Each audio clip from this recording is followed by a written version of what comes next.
여건이 될 때면 저는 간혹 이 교회 뒤에 있는 이 산을 등산을 할 때가 있습니다. 그런데 어느 날인가 그 산을 오르다 보니까 나무 한 그루가 이렇게 뿌리채 뽑혀서 이렇게 썰어져 있는 겁니다. 뭐 바람이 너무 불어서 그랬는지. 그런데 제가 그때 참 인상적이었던 게, 이게 참 아이러니컬하게도요, 그 뿌리채 뽑혀 있던, 썰어져 있던 그 나무가 주변의 다른 어떤 나무들보다도 더 싱싱하고 더 푸릇푸릇하고 더 진짜 나무처럼 보이는 겁니다. 그래서 제가 그 길을 지나가다가 참 한참을 제가 서서 그 생각에 잠겼던 적이 있었는데, 이 살아있음과 죽었음을 판정하는 잣대가 무엇일까? 제가 그런 생각을 해보았습니다. 주변에 말라 비틀어지고 겉으로 보기에 너무나 부실하게 짝이 없는 그런 나무지만 그 나무는 살아있습니다. 누워있는 이 나무는 너무나 싱싱하고 너무나 푸릇푸릇하지만 그 나무는 죽었습니다. 왜냐하니까 이 살았고 죽었음을 규정짓는 잣대는 겉보기에 얼마나 싱싱하냐, 얼마나 푸릇푸릇하냐로 규정짓는 것이 아니고, 그 나무 뿌리가 여전히 땅 속에 뿌리 박혀서 그 땅과 상관관계를 맺고 있느냐 그렇지 못하느냐로 이 나무의 죽었음과 살았음을 판정짓기 때문입니다. 저는 한 번씩 그 꽃다발을 보면은 마음이 슬퍼질 때가 있습니다. 인간이 인위적으로 그 꽃을 잘라가지고 얼마나 아름답게 포장을 하고 랩을 씌우고 멋지게 만들었지만 불행하게도 그 꽃은 죽어 있었습니다. 그렇게 세련되게 다듬기 이전에 훨씬 투박하고 훨씬 모양새가 나지 않은 그때는 그 꽃은 살아 있었습니다. 왜냐하니까 너무나 화려하게 다듬어져 있고 아름답게 꽃 피우고 있지만 줄기가 잘리워져서 땅과의 관계가 끊어지는 순간 그 꽃은 죽은 꽃입니다. 오늘 본문 1절에서는 똑같은 논리로 영적인 삶과 죽음을 살피고 있는데, 오늘 1절은 이렇게 구원받기 이전의 인간의 상태를 규정짓고 있습니다. 그는 허물과 죄로 죽었다. 여기서 이 허물과 죄라는 것은 두 가지 유형의 악을 구분해서 설명하는 게 아니고 동의어입니다. 하나님에 대한 그 범죄의 성격을 표현하기 위한 반복해서 강조하는 그런 문법이라고 할 수가 있습니다. 이 둘 다 하나님과의 관계에서 어긋난 상태를 설명하기 위해서 사용된 단어인데요. 먼저 이 허물이라는 단어는 잘못된 발걸음 혹은 침범, 이런 뜻을 가지고 있는데, 오늘 본문에서는 경계선을 넘는 죄 혹은 바른 길에서 이탈하는 죄, 이런 뜻을 설명하기 위해서 이 단어를 사용하고 있습니다. 그리고 죄라는 단어는 역시나 표적을 맞추지 못했다, 원어적으로 그런 뜻을 가지고 있습니다. 그러니까 이 본문에 나오는 허물과 죄라는 것은 둘 다 하나님과의 분리 혹은 하나님과의 관계의 어긋남을 설명하기 위해서 사용하는 단어라는 겁니다. 그러니까 이 1절이 뭘 강조합니까? 그 손에 들려진 장미꽃다발이 아무리 아름답고 아무리 치장이 됐고 아무리 화려했지만 땅에 뿌리 내려져 있던 그 가지가 잘림으로 땅과의 관계가 소멸됨으로 그 꽃은 이미 죽어 있는 것처럼, 나그네 인생길 가운데 아무리 화려하고 아무리 세상 사람들이 부러워하는 그런 삶을 산다 할지라도 영으로 하나님과의 관계가 단절된 상태는 그는 죽은 존재라는 겁니다. 장미꽃은 죽은 상태이기 때문에 한 2, 3일 지나면 그 죽음의 본색이 그 장미꽃을 장악합니다. 인생은 조금 더 깁니다. 80년, 90년 지나면 그 죽음의 상태가 곧 그 인생을 장악해버리는 것이, 그게 바로 우리의 인생이라는 이야기입니다.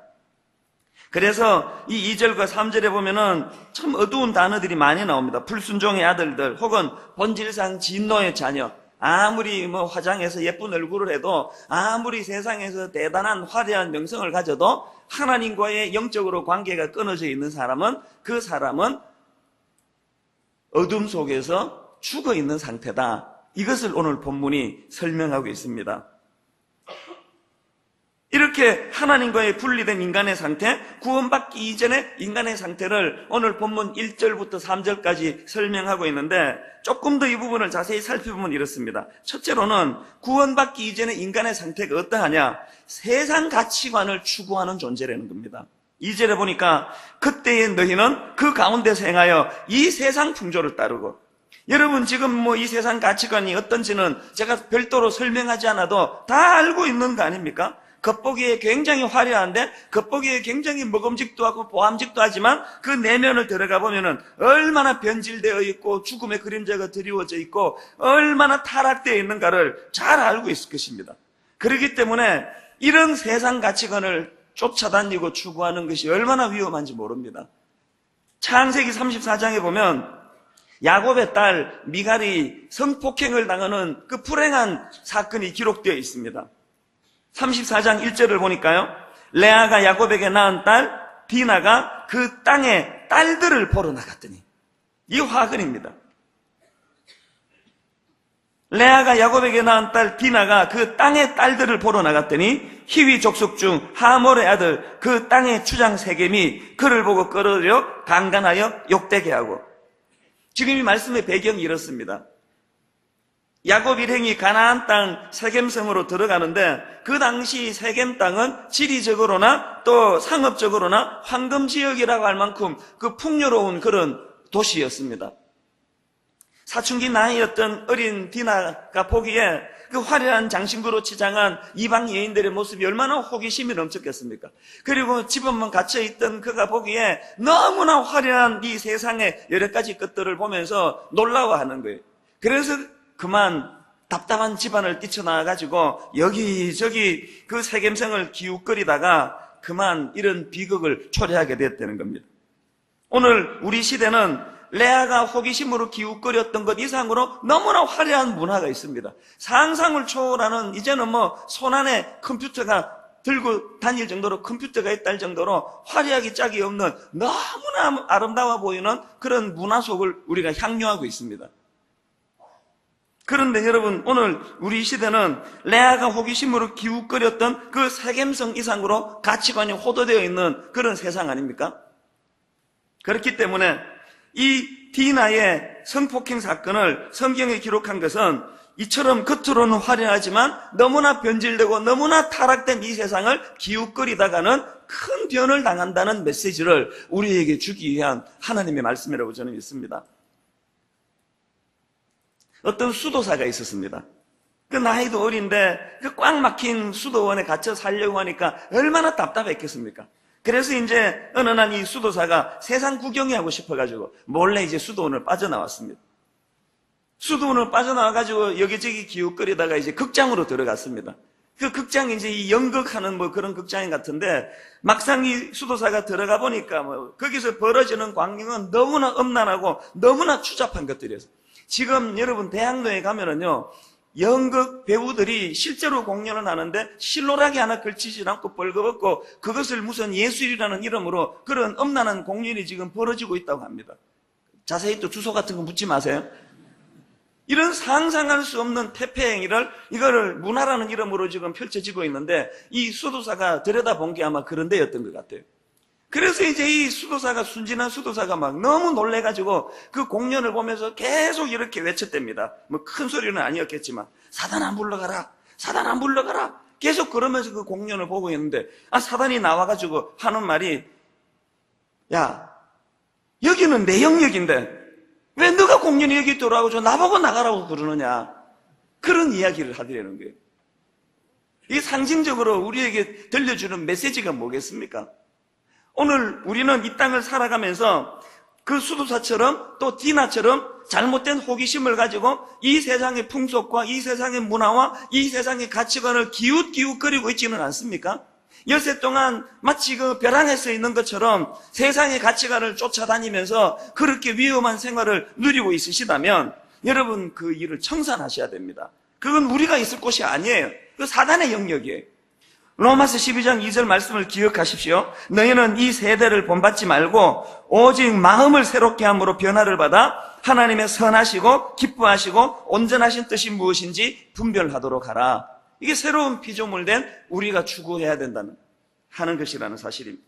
그런가 하면 두 번째로 구원받기 이전의 인간의 상태를 성경은 어떻게 묘사합니까? 악한 사단의 영향력을 추구하는 존재라는 겁니다. 2절 하반절에 보니까 공중의 권세 잡은 자를 따랐으니 이렇게 되어 있는데 여기 공중 권세 잡은 자는 사단을 말한다는 건 다 알고 계시잖아요. 그런데 저는 이 말씀 속에서 사단이 가지고 있는 그 영적인 특징 두 가지를 발견하는데, 하나는요, 사단은 우리 가까이에 존재하는 실체라는 사실입니다. 여기 나오는 공중 권세 잡은 자 할 때 공중이라는 뜻을 가진 아에르라는 이 단어는 고대 사회에서 일반적으로 어디에 통용되는가니까 중간지대, 인간이 사는 이 세계와 하나님이 계신 하늘 그 중간 영역, 이걸 아에르라고 이야기한다는 거예요. 그러니까 이게 공중 권세 잡은 자라는 표현 속에는 무슨 뜻이 남겨져 있습니까? 사단은 그만큼 우리 인간 가까이 존재한다는 거예요. 사단은 우리 가까이 존재해서 우리들에게 쉽게 영향력을 행사한다는 거예요. 그런가 하면 본문에서 발견되는 사단의 특징 하나가 또 뭐냐 하니까, 사단은 불순종 가운데 역사하는 존재라는 거예요. 2절 하반절을 다시 한번 보세요. 공중의 권세 잡은 자를 따랐으니 곧 지금 어디에서 역사합니까? 불순종의 아들들 가운데서 역사하는 영이라. 그렇기 때문에 사단은 두려워할 거 없습니다. 자꾸 막 사단을 의식하고 사단을 두려워하는 것 자체가 사단의 전략이에요. 사단아 물러가라 뭐 이러고 있을 필요가 없이, 그 전에 말씀드렸죠. 그 위조 지폐 감별사는요, 밤낮으로 그 위조 지폐 유형을 보면서 연구하는 게 아니래요. 위조 지폐 감별사는 항상 진짜 돈을 가지고 24시간 진짜 돈을 보고 만지고 느끼고 경험하면서 진짜 돈에 아주 익숙해지면 가짜 돈은 금방 구별해낸다는 거예요. 신앙생활도 마찬가지예요. 뭐 자꾸 사단아 물러가라, 그 사단의 영역에 들어가가지고 그 음란한 연극을 보면서 사단아 물러가라 그러면 걔가 물러갑니까? 자기 영역인데. 그러니까 우리는 어떻게 하면 사단을 물리칠 수 있습니까? 불순종의 영역을 없애버리면 돼요.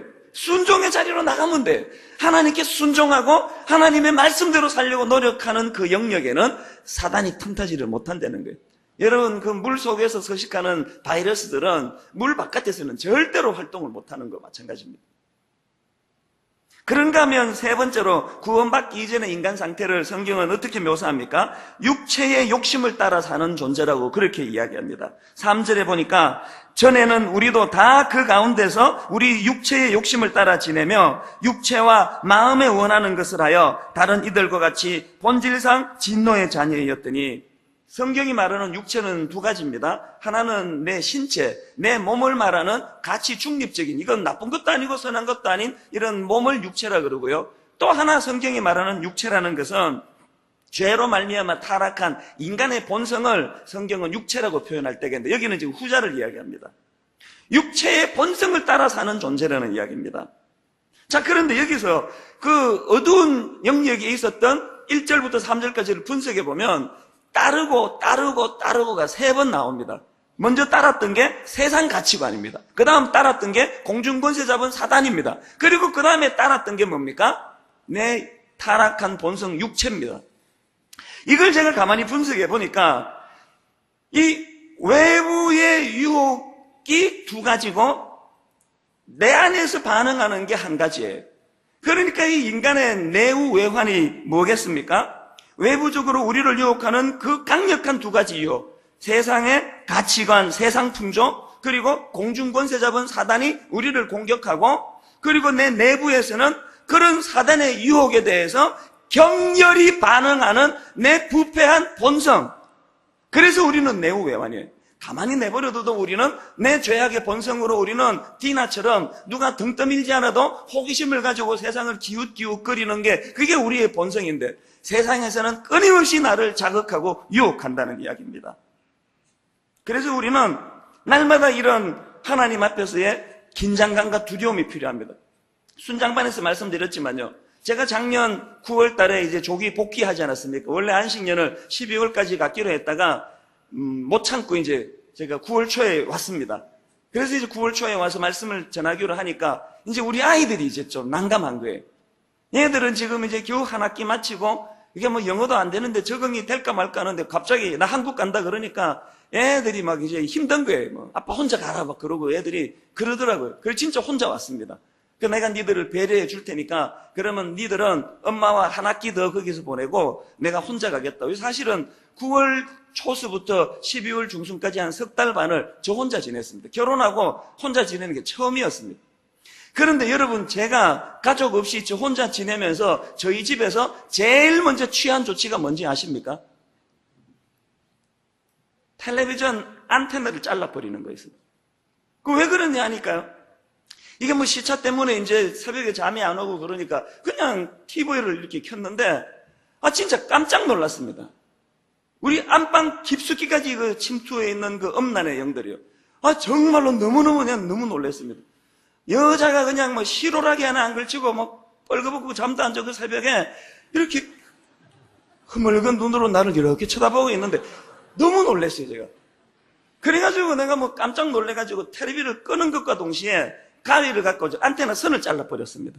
그리고는 내 허리도 안 좋은데 그 무거운 TV를 막 낑낑거리면서 내려가지고 골방에다 갖다 처박아 넣어버린 거예요. 그래서 제가 가족이 올 때까지 TV를 안 꺼냈습니다. 왜 그랬을까요? 여러분 이렇게 비웃으실 분이 계실 거예요. 아니 무슨 목사가 그 정도 유혹을 못 이겨가지고 왜 안테나 선을 자르느냐고 이렇게 저를 비웃을지 모르지만 여러분 저는 저를 신뢰하지 않습니다. 저는 저를 못 믿습니다. 비웃지만 해보세요. 여러분도 되는가 그게. 새벽에 잘라 그러면은 이런 여자가 자꾸 떠오르고 그러면 그게 얼마나 그게 유혹이 되겠냐고. 그래서 선을 잘라버리는 거예요. 제가 내 안에 있는 이 저급한 육체적인 본능이 저를 충동질해도 어떻게 손을 쓸 수 없도록 조치를 취해버리는 거예요. 저는 이런 방식을 잘 사용합니다. 여러분 누가 자기 자신을 신뢰할 수가 있습니까?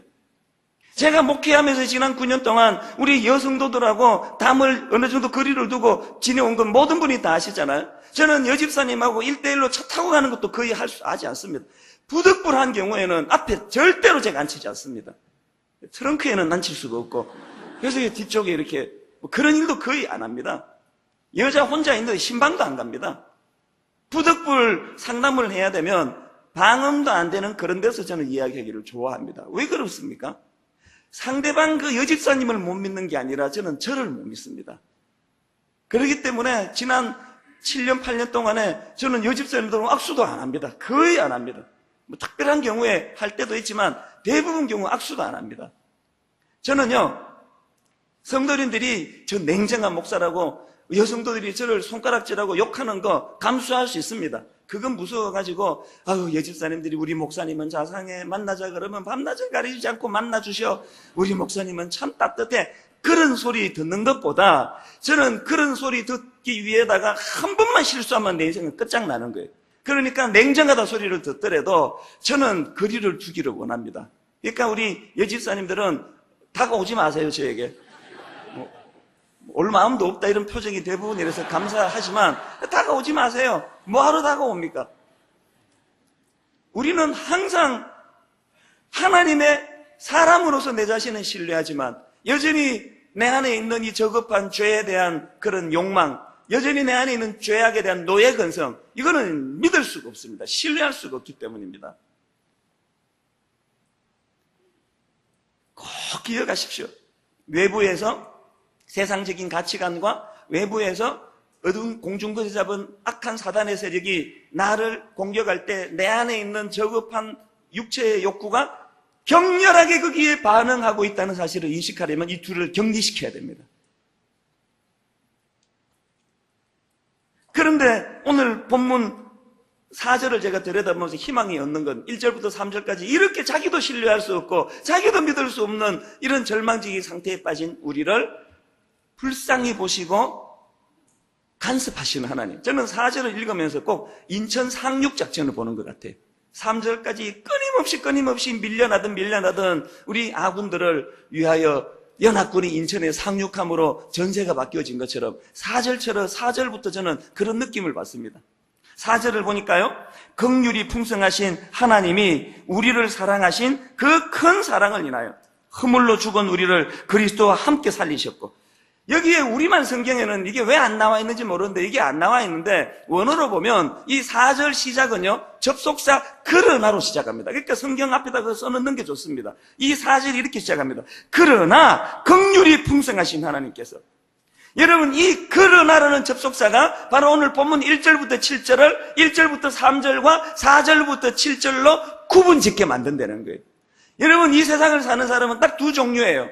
1절부터 3절에 갇혀 사는 인생, 끊임없는 충동과 끊임없는 저급한 욕구와 끊임없는 어둠의 세력에서 신음하는 인생과 출발은 1절의 어두움으로 시작했지만 4절의 그러나의 영적인 인천 상륙 작전이 있음으로 말미암아 4절서부터 반전이 일어나는 인생이에요. 저는 여러분 모두가 다 전자에만 머무는 인생이 아니시기를 바랍니다. 그러나 긍휼이 많으신 하나님께서 이 그러나라는 접속사는요, 우리를 도우시는 살아계신 하나님의 강력한 그러나예요. 우리 모든 죄악의 악순환의 고리를 끊어버리는 능력의 그러나입니다. 이 그러나의 은혜가 여러분 내면에 자리 잡게 되시기를 바랍니다. 그래서 제가 이 본문을 묵상을 하면서 1절과 3절 그리고 4절과 7절 나누어 가지고 그렇게 말씀을 읽어보니까 이 둘을 구분짓는 경계선이 뭐냐 보니까요, 뭐가 1절부터 3절의 인생이요, 뭐가 4절부터 7절의 인생이에요 보니까 아까 말씀드렸듯이 하나님의 개입하심의 여부에 따라서 이것이 나누어지더라는 겁니다. 1절부터 3절을 보세요. 거기에는 하나님이 보이지 않습니다. 여기에 반해서 4절부터 7절까지에는 주권자 되시는 하나님이 일하고 계세요. 그런가 하면 두 번째로 생명력의 회복의 여부가 전자와 후자를 판가름한다는 거예요. 1절부터 3절까지 말씀의 핵심 단어는 죽었던 너희, 4절부터 7절까지의 핵심 단어는 그리스도와 함께 살리셨고, 죽음과 삶의 문제입니다. 그런가 하면 세 번째로 보니까 어둠과 밝음의 문제예요. 제가 1절부터 7절을 가지고 계속 읽어나가고 계속 묵상해 나가니까 점점 명암이 대비되는 걸 느낍니다. 1절부터 3절은 어두움이에요. 4절부터 7절은 밝음이에요. 여러분 그런 각도로 한번 읽어보세요. 먼저 사용되는 용어들을 보세요. 1절부터 3절은 전부 어두운 용어예요. 허물, 죄, 또 죽었던, 또 공중의 권세 잡은 악한 사단, 또 불순종의 아들들, 또 육체의 욕심, 또 본질상 진노의 자녀. 이 짧은 세 구절 가운데 이런 어두운 용어들로 꽉 차 있습니다. 그런가 하면 4절부터 7절에 나오는 단어들을 보세요. 긍휼이 풍성함, 밝지 않습니까? 그 큰 사랑, 또 살리셨고, 또 은혜, 또 구원받은. 그래서 제가 이런 본문을 묵상하면서 이제 저는 오늘 이 본문 말씀을 가지고요, 예수 믿는 우리가 실천해야 되는 두 가지 사실을 여러분과 나누고 싶습니다. 첫째로 우리가 실천해야 되는 것, 치명적인 상태였던 과거로의 복귀를 두려워해야 한다는 겁니다. 오늘날 복음을 받지 못하는 사람들에게 공통점은 뭐냐면은 자기들의 상태, 이 1절부터 3절의 상태가 얼마나 치명적인가를 인식하지 못한다는 거예요. 그 꽃다발이 너무나 치장이 잘 돼 있고 포장이 잘 돼 있어가지고 그 한 2, 3일 있다가 죽음의 능력이, 죽음의 그림자가 그 꽃을 짓밟아 버릴 것을 인식하지 못하고 지금 피어있는 그 꽃에 취해 산다는 이야기입니다. 그런가 하면 예수 믿는 우리에게서 종종 나타나는 치명적인 오류는 뭐냐면은 우리의 과거에 이런 치명적인 죄악의 그림자가 드리워졌던 그 상황을 다 망각하고 산다는 거예요. 그래서 여러분 하나님께서요, 홍해를 건넌 이스라엘 백성들에게 자주 말씀하시는 메시지가 뭔지 아십니까? 하나님의 반복되는 메시지가 이거예요. 너는 애굽 땅에서 종되었던 것을 기억하라. 집에 가셔서 신명기를 읽어보세요. 얼마나 자주 반복하는지. 이게 뭘 뜻합니까? 다 잊어버렸다는 거예요. 다 잊어버렸어요. 얼마나 애굽의 노예 종살이가 치명적이었는가를 벌써 다 망각하고 그때가 자꾸 좋아 보이는 거예요. 오늘 이 세상의 구도는 딱 이 구도예요. 오늘 여러분 MBC 드라마가, KBS 드라마가, SBS 드라마가 우리에게 던져주는 조롱은 이거 하나예요. 넌 아직도 남편 하나로 만족하냐? 그 얘기예요. 넌 네 마누라 하나로 어떻게 만족하냐? 네 본능이 추구하는 대로 조금만 한번 손을 뻗어봐라. 매력적인 여자들이 주변에 얼마나 많은지 네 인생이 달라질 거야. 오늘 대부분의 소설이, 드라마가, 영화가 우리에게 던져주는 메시지가 그거예요. 오늘 우리 젊은 그리스도인들에게 비극이 뭡니까? 끊임없이 던져지는 메시지는 네 육체가 원하는 대로 살아라는 거예요. 뭐하러 절제하냐는 거예요. 네 인생인데 너 사랑하지 않느냐는 거예요. 그래서 예전에 가정을 지키려고 애쓰면 이만큼 더러워지기 전에는 인정했습니다. 뭐 열려라 그러고 뭐 참 귀한 어떤 이런 가정을 지키기 위해서 애쓰는 그런 사람들을 많이 인정하는 분위기였는데 뭐 지금도 그것을 인정하는 분들이 많이 계시지만 대세는 쪼다갔다는 것이 바람도 한번 안 펴보고 가정을 벗어나가지고 이런 육체적인 그런 탐닉을 한 번도 즐기지 않고 무슨 재미로 세상을 사는 사람. 그래서 오늘 우리는 이 내후외환의 아픔을 겪는 거예요. 그렇지 않으면 내 안에서 격렬히 반응하고 있는데 참기가 어려운데 세상은 끊임없이 우리를 충동질하고 있다는 사실입니다. 그럴 때마다 여러분 우리가 기억해야 되는 건요, 홍해를 자력으로 걷는 게 아니기 때문에 우리는 죽었다 깨어나도 다시 옛날로 못 돌아갑니다. 어둠의 자식으로 우리는 환원이 안 됩니다. 그러나 뭐냐 하면은 죄악의 노예 근성, 그때가 그리웠고 그때가 좋았고 날마다 그것을 목말라하며 살기 쉬운 위험성을 내포하고 있다는 거예요. 그럴 때마다 뭘 기억해야 됩니까? 그 활약이 짝이 없는 외양과는 관계없이 죽어있던 어둠의 영혼을 우리는 기억해야 된다. 이게 저는 늘 우리 교회를 내가 걱정하는 게 하나 있습니다. 다행히 은혜로 지금까지 뭐 그런 불상사가 불거진 적이 없어서 다행이라 생각하지만 항상 우리 안에 육체의 본능을 가지고 있는 남녀가 울리는 거, 이거 너무나 위험한 거예요. 우리 찬양대 잘 들으세요. 아니 농담이 아니고 그럼 뭐하러 쓸데없이 그 남자 여자가 전화 주고받고 절대 그러시면 안 됩니다. 그거 하지 마세요. 근데 어떨 때는 2부는 남성 성가대, 3부는 여성 성가대, 나 그럴까 생각도 합니다. 목소리 화려하지 않아도 이런 유혹의 이 거리를 차단시켜주는 게 이게 내가 할 일이 아닌가 그런 생각을 해요. 우리 찬양팀, 우리 안내하시는 분, 여기 주일학교 교사들 잘 들으십시오.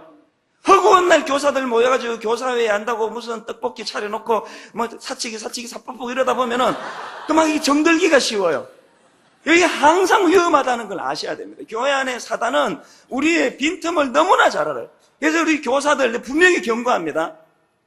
젊은 남자 여자 결혼 안 한 형제 자매면 괜찮은데 결혼한 사람들끼리 너무 친하지 마세요. 주중에 절대 전화하고 가지 마세요.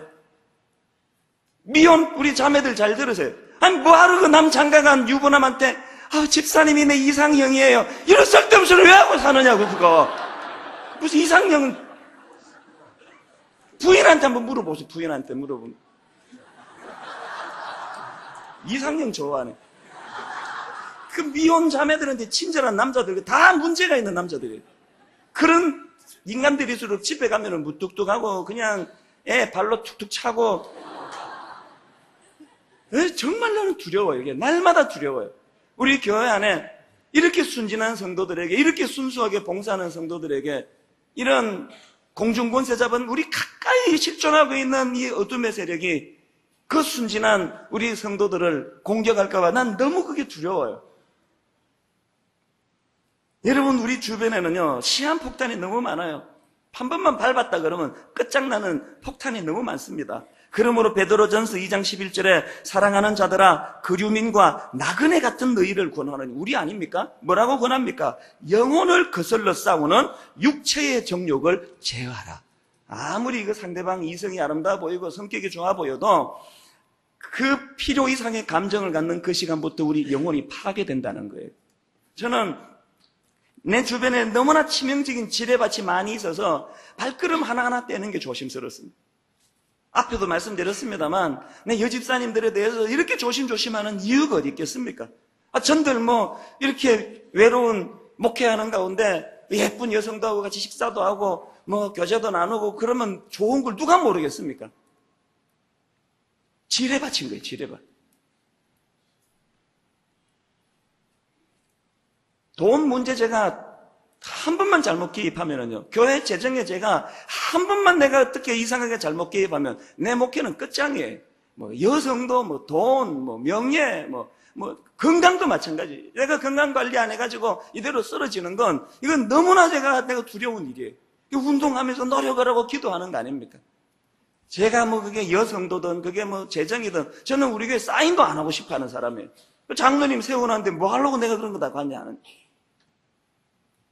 한 해 하나로 내가 그런 지뢰밭 중에 하나만 잘못 밟으면요, 내 사랑하는 우리 아이들, 새 아이들, 우리 사랑하는 아내, 또 이렇게 12,000명 된 우리 성도들, 애까지 만 수천 명 영혼에게 내가 씻을 수 없는 범죄하는 결과가 일어나기 때문에 조심 또 조심 걸어가는 거예요. 저만 그래야 됩니까?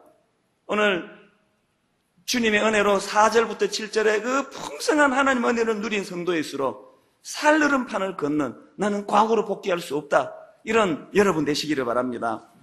그런가 하면 두 번째로 기억해야 되는 거, 은혜로 얻게 된 현재의 즐거움을 누리는 거예요. 이게 우리가 노력해야 될 문제입니다. 제가 앞에서도 말씀을 드렸습니다만 전반부인 구원받기 인간의 이전의 상태인 1절부터 3절은 한마디로 하면 어두움이에요. 그런가 하면 하나님의 은혜가 개입되고 난 이후에 4절부터 7절까지는 밝음이에요. 성경을 읽어보세요. 그런데 왜 우리 신앙생활은 우리는 왜 자꾸 이렇게 어두우냐는 거예요. 더 밝아져야 되는데. 제가 작년에 안식년 하는 동안에 저는 이게 분명한 하나님의 메시지라고 믿는데요.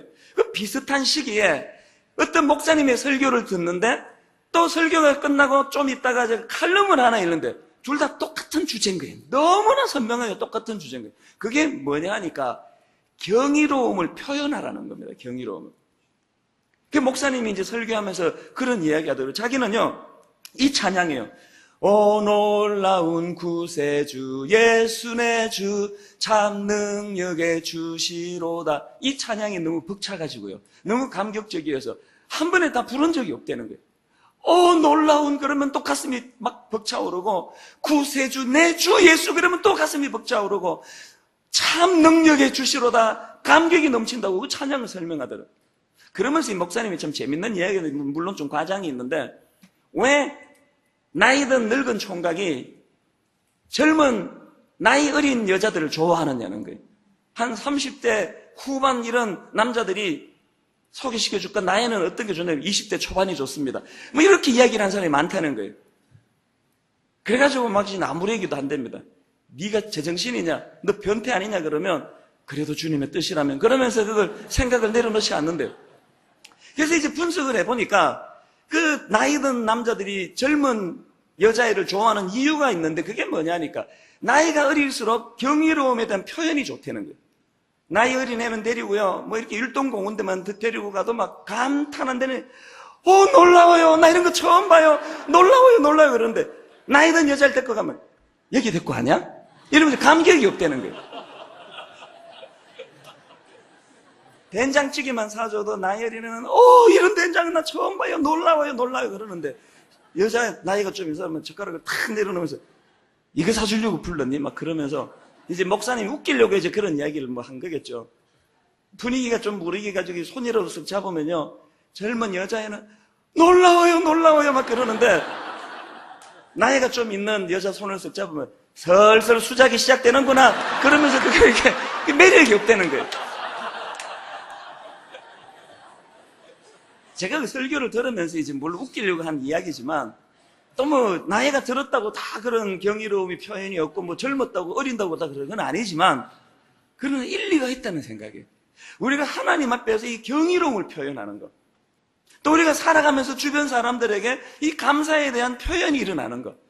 제가 그 설교를 너무나 인상 깊게 들었는데, 그렇게 하고 제가 칼럼을 읽는데 똑같은 내용을 거기 또 하고 있는 거예요. 그래서 제가 그때 깨달았던 게, 하나님께서 이제 안식년 하는 동안에 제게 이걸 회복하기 원하시나 보다. 근데 실천을 해봤습니다.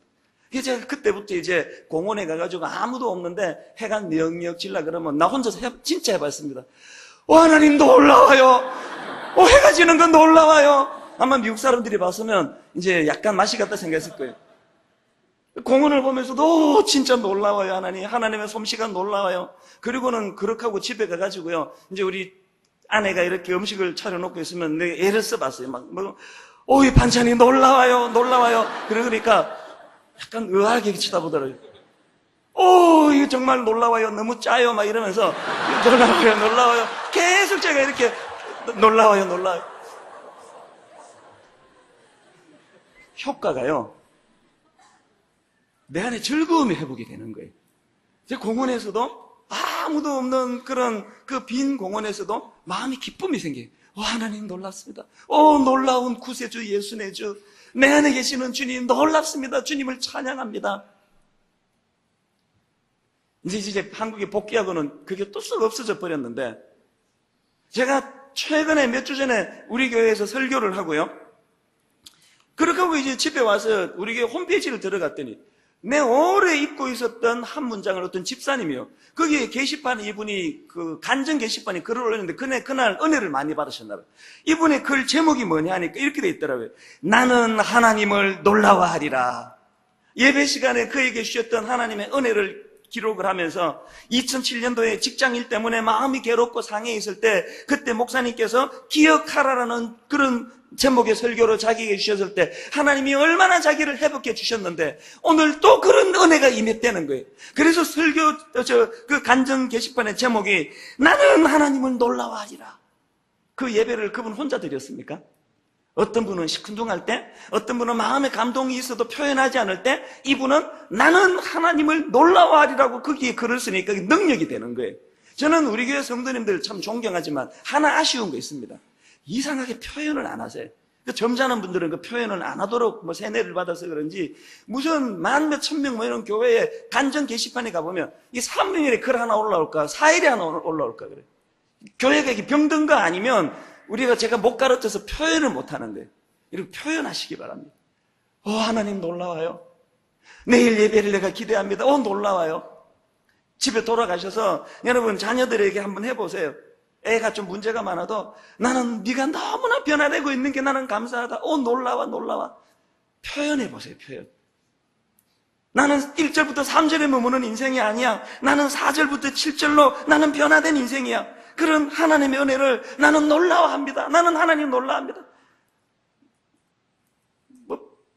부실한 마누라 문제점을 집어내라 그러면 책이 한 권 나올 거예요. 남편의 약점을 집어내라 그러면 밤을 다 새워도 여러분 시간이 모자랄 거예요. 그러나 그럼에도 불구하고 하나님 앞에서 은혜를 감격해 하면서 여보 당신은 놀라운 사람에 얼마나 변화되고 있는지 몰라요. 놀라워. 한번 해보세요. 한 달만 그렇게 하면은 그 사람이 진짜 사람이면요. 신용이라도 할게요. 신용이라도. 그런데 우리는 말을 해도 당신 이럴 줄 알았어. 당신이 변하면 내 손에 장을 치신다 그러고 애들 향해가지고도 네가 그 모양이지 은혜 받으셨으면 여러분 4절에 영적인 인천 상륙작전 이 코로나로 시작되는 하나님의 개입이 시작된 인생 하나님의 개입이 시작된 가정이라면 그 은혜에 감격하고 표현하며 놀라워할 줄 아는 여러분 되시기를 주님 이름으로 축원합니다. 제가 지난 주일날 직장암 말기로 투병하던 집사님 소개해드렸는데요. 그분에게 나타나는 그 죽음의 두려움을 이기는 능력이 어디서 나타나는지 아십니까? 경이로움의 표현이에요. 지난 주일 예배가 마치자마자 그 다음 날일 거예요. 저에게 메일이 왔는데 한번 들어보십시오. 목사님, 어제 예배 가운데 가슴 깊은 곳에서부터 솟구치는 눈물을 흘리면서 정말 성령님께서 역사하고 계시는 것을 체험하며 확신을 갖게 되었고 목사님께서 깨우치시는 진심 어린 사랑과 격려로 엄청난 다이도르핀이 발생하여 암세포가 25% 이상 진멸되는 듯한 몸의 반응까지 느낄 수 있었답니다. 요즘 더욱 자주 드는 생각이지만 제가 분당 우리 교회의 성도인 것이 목사님께서 저의 영적 리더인 것이 얼마나 감사하고 자부심을 갖게 되는지 모릅니다. 진심으로 감사드리며 사랑합니다. 목사님 이후에도 그렇게 살겠습니다. 밤 깊도록 동산 안에 주와 같이 있으려 하나 괴로운 세상에 할 일 많아서 날 가라 명하신다. 화요일날 아침에 월요일날 아침에 그 주일날 있었던 하나님 은혜의 예배의 감격을 놀라워하면서 그것을 표현하는 거예요. 그러니까 몸 안에 암세포가 힘을 발휘하지 못하는 것을 자기가 느낀다는 이야기입니다. 전에 우리 특세 때 말씀드렸죠? 성 어거스틴이 이런 말 했습니다. 논쟁할 사람은 논쟁하라. 나는 하나님을 놀라워하리라. 죽을 때까지 논쟁하십시오. 하나님 있으면 나와보라 그래.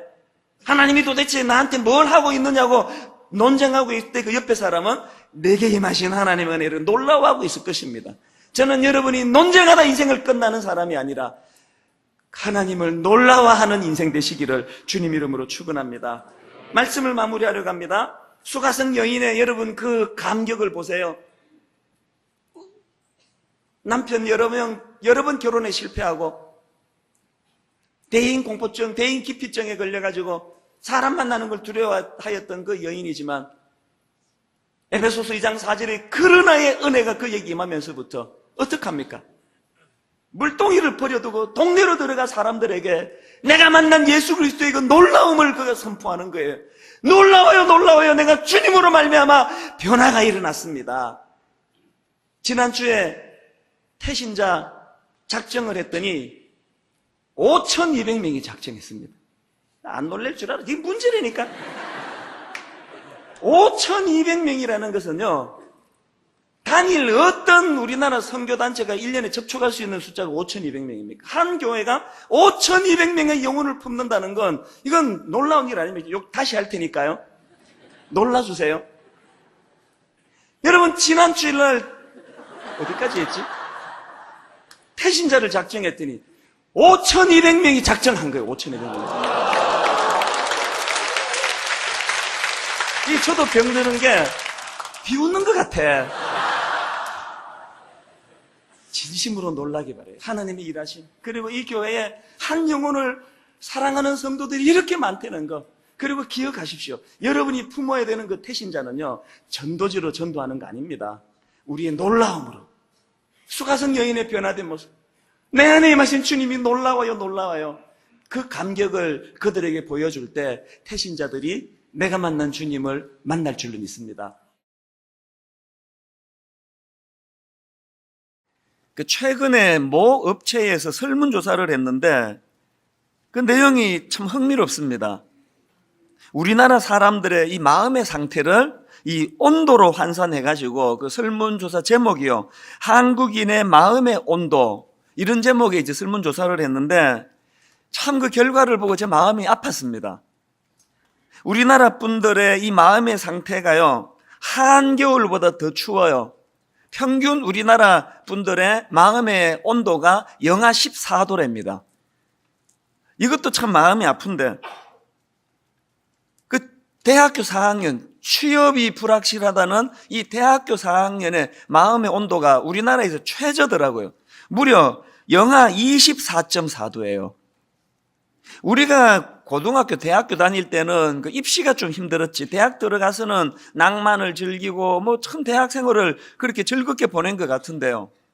요즘에 젊은이들은 제가 참 놀랐던 게 입시로 고생하는 고등학생들의 마음 상태가 영하 16.6도인데 대학교 4학년이 영하 24.4도라는 것이 이게 뭘 의미하겠습니까? 그만큼 지금 우리 젊은이들이 이 취업이 안 되는 것 때문에 마음고생이 많다는 그 이야기 아니겠습니까? 그렇게 취직 때문에 힘들어 하는데, 자, 그러면 그 취업한 사람들은 그러면 이게 영상으로 마음의 온도가 따뜻해졌나? 이것도 마음이 아파요. 우리나라 20세부터 39세까지의 직장인들의 마음의 온도가 13.8도. 많이 온도가 올라가긴 했지만 여전히 영하예요. 50대, 그러니까 우리 기성세대, 50대 직장인들의 마음의 온도는 영하 13.5도. 이런 결과들을 보면서, 야, 이게 뭐 취업이 안 돼도 영하고, 취업이 돼도 영하고, 참 힘들게 사시는구나. 목회자다 보니까 이런 결과에 대해서 더 좀 민감한 거 아닙니까? 우리 성도들이 이런 추위 속에서 사시는구나. 여러분, 근데 그 설문조사에서 제가 제일 마음이 아팠던 게 뭐냐 하면은요, 항목 중에 이런 게 있습니다. 지금은 이렇게 이제 영하로 나왔지만 그 항목 중에 뭐가 있느냐 하니까, 그럼 앞으로 장래는 어떻게 될 것 같으냐. 그랬더니 여러분, 무려 79.1%가 앞으로의 마음의 온도는 더 낮아질 것이다.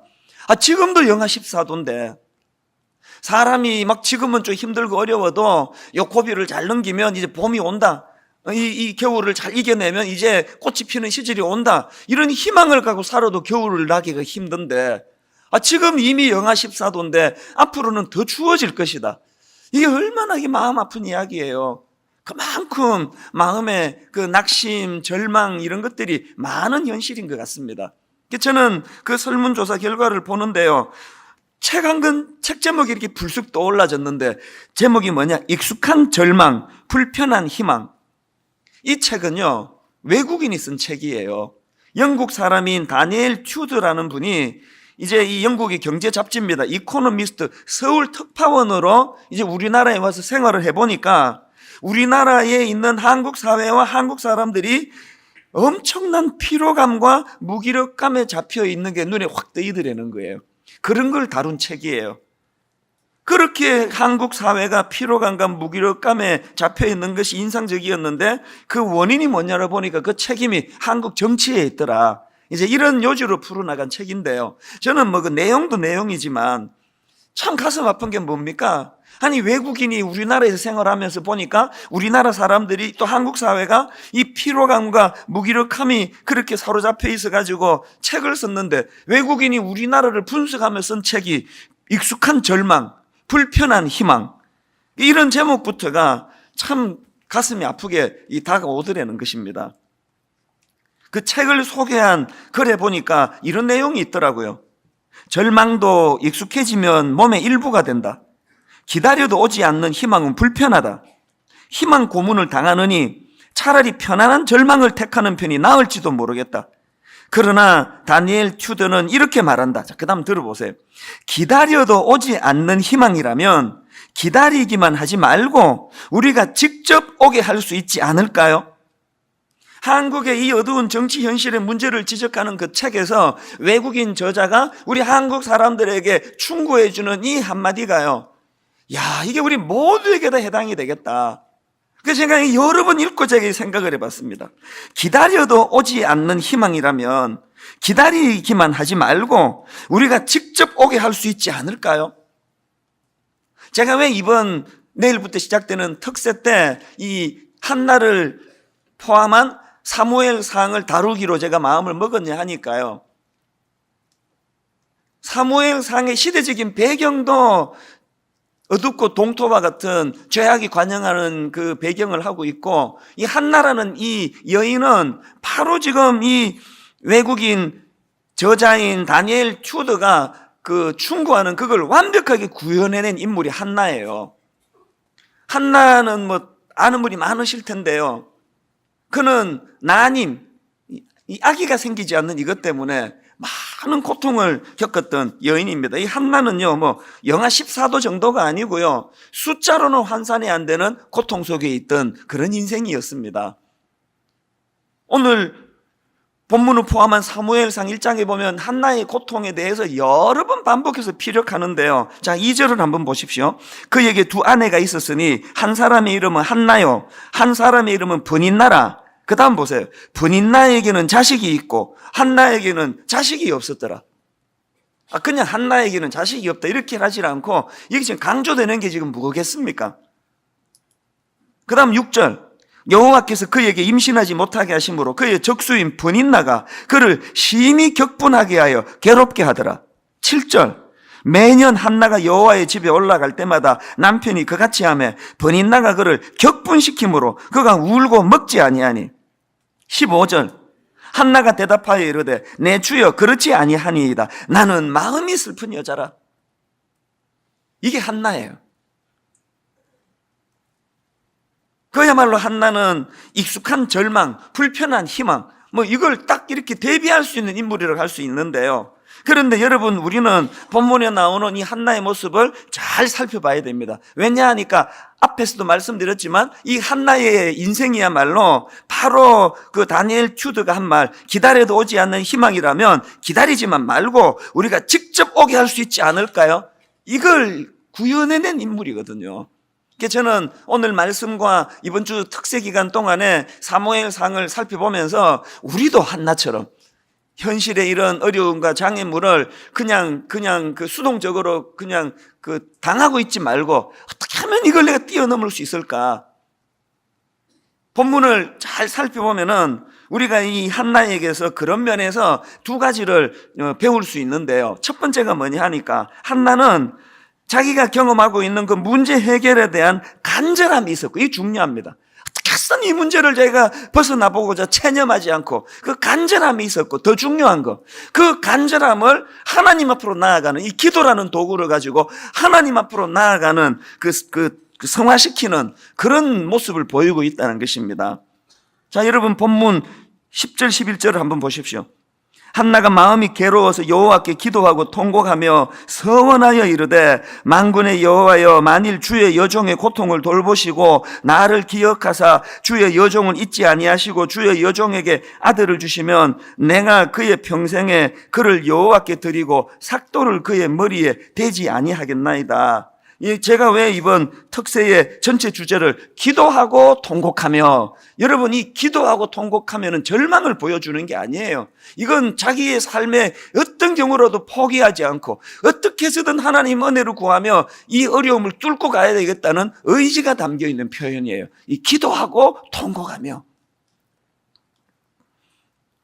제가 최근에 읽은 책 중에서요, 그 마지막 강의라는 이 제목의 책이 있는데, 이 책은 그 미국의 카네기 멜론 대학의 컴퓨터 공학 교수였습니다. 이 랜디 포시 교수가 쓴 책인데요. 이분이 이제 미국에서 교수 생활을 하는데 인생의 절망이 찾아오는 거예요.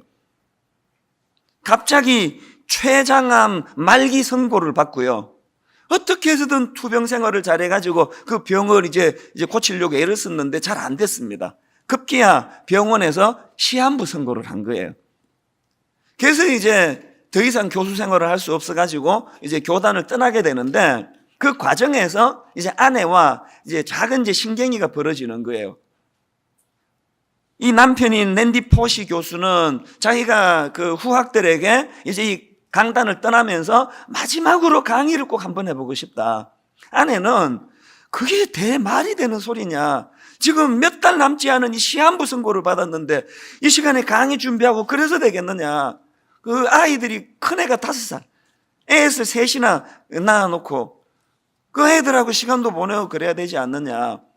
그렇게 신경이를 벌이다가요, 결국은 이제 그 남편이 마지막 강의를 이제 하는 것으로 그렇게 의논이 돼가지고요, 그렇게 이제 마지막에 너무나 감동적인 이 시한부 인생 선고를 받은 교수님이 이제 강의를 하는데, 그게 내용이 유튜브에 이제 이게 올라가가지고 막 전 세계 사람들이 조회수가 막 어마어마해요.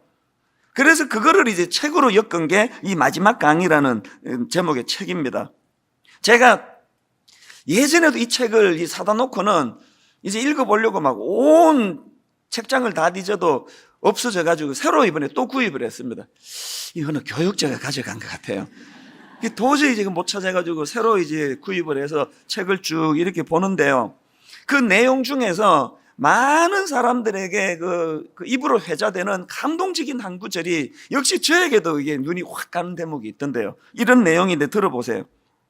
지금 시한부 인생을 사는 교수님이 한 마지막 강의의 내용 중에 이런 내용이 있습니다. 장벽에는 다 이유가 있다. 장벽은 우리가 무엇을 얼마나 절실하게 원하는지 깨달을 수 있도록 기회를 제공하는 것이다. 장벽은 가로막기 위함이 아니라 우리가 그것을 얼마나 간절하게 원하는지를 증명할 기회를 주기 위해 있다. 야, 이 사람의 그 마음의 태도가 너무 감동이 되더라고요. 최근에 어느 칼럼에서 이 책 내용을 이렇게 요약해 놓은 걸 제가 읽어봤는데 한번 들어보세요. 췌장암으로 투병 중이던 바싹 마른 몸으로 학생들 앞에서 유쾌함을 잃지 않았던 그 인상적인 강의에서 그는 자신의 꿈을 이루는 것에 대해 말했다. 자신이 이루고 싶었던 꿈들이 무엇이었는지, 그 꿈을 이룰 때 어떤 장애물이 있었는지, 그리고 그가 그 장애물을 어떻게 넘었는지. 자, 그 다음 한번 들어보세요.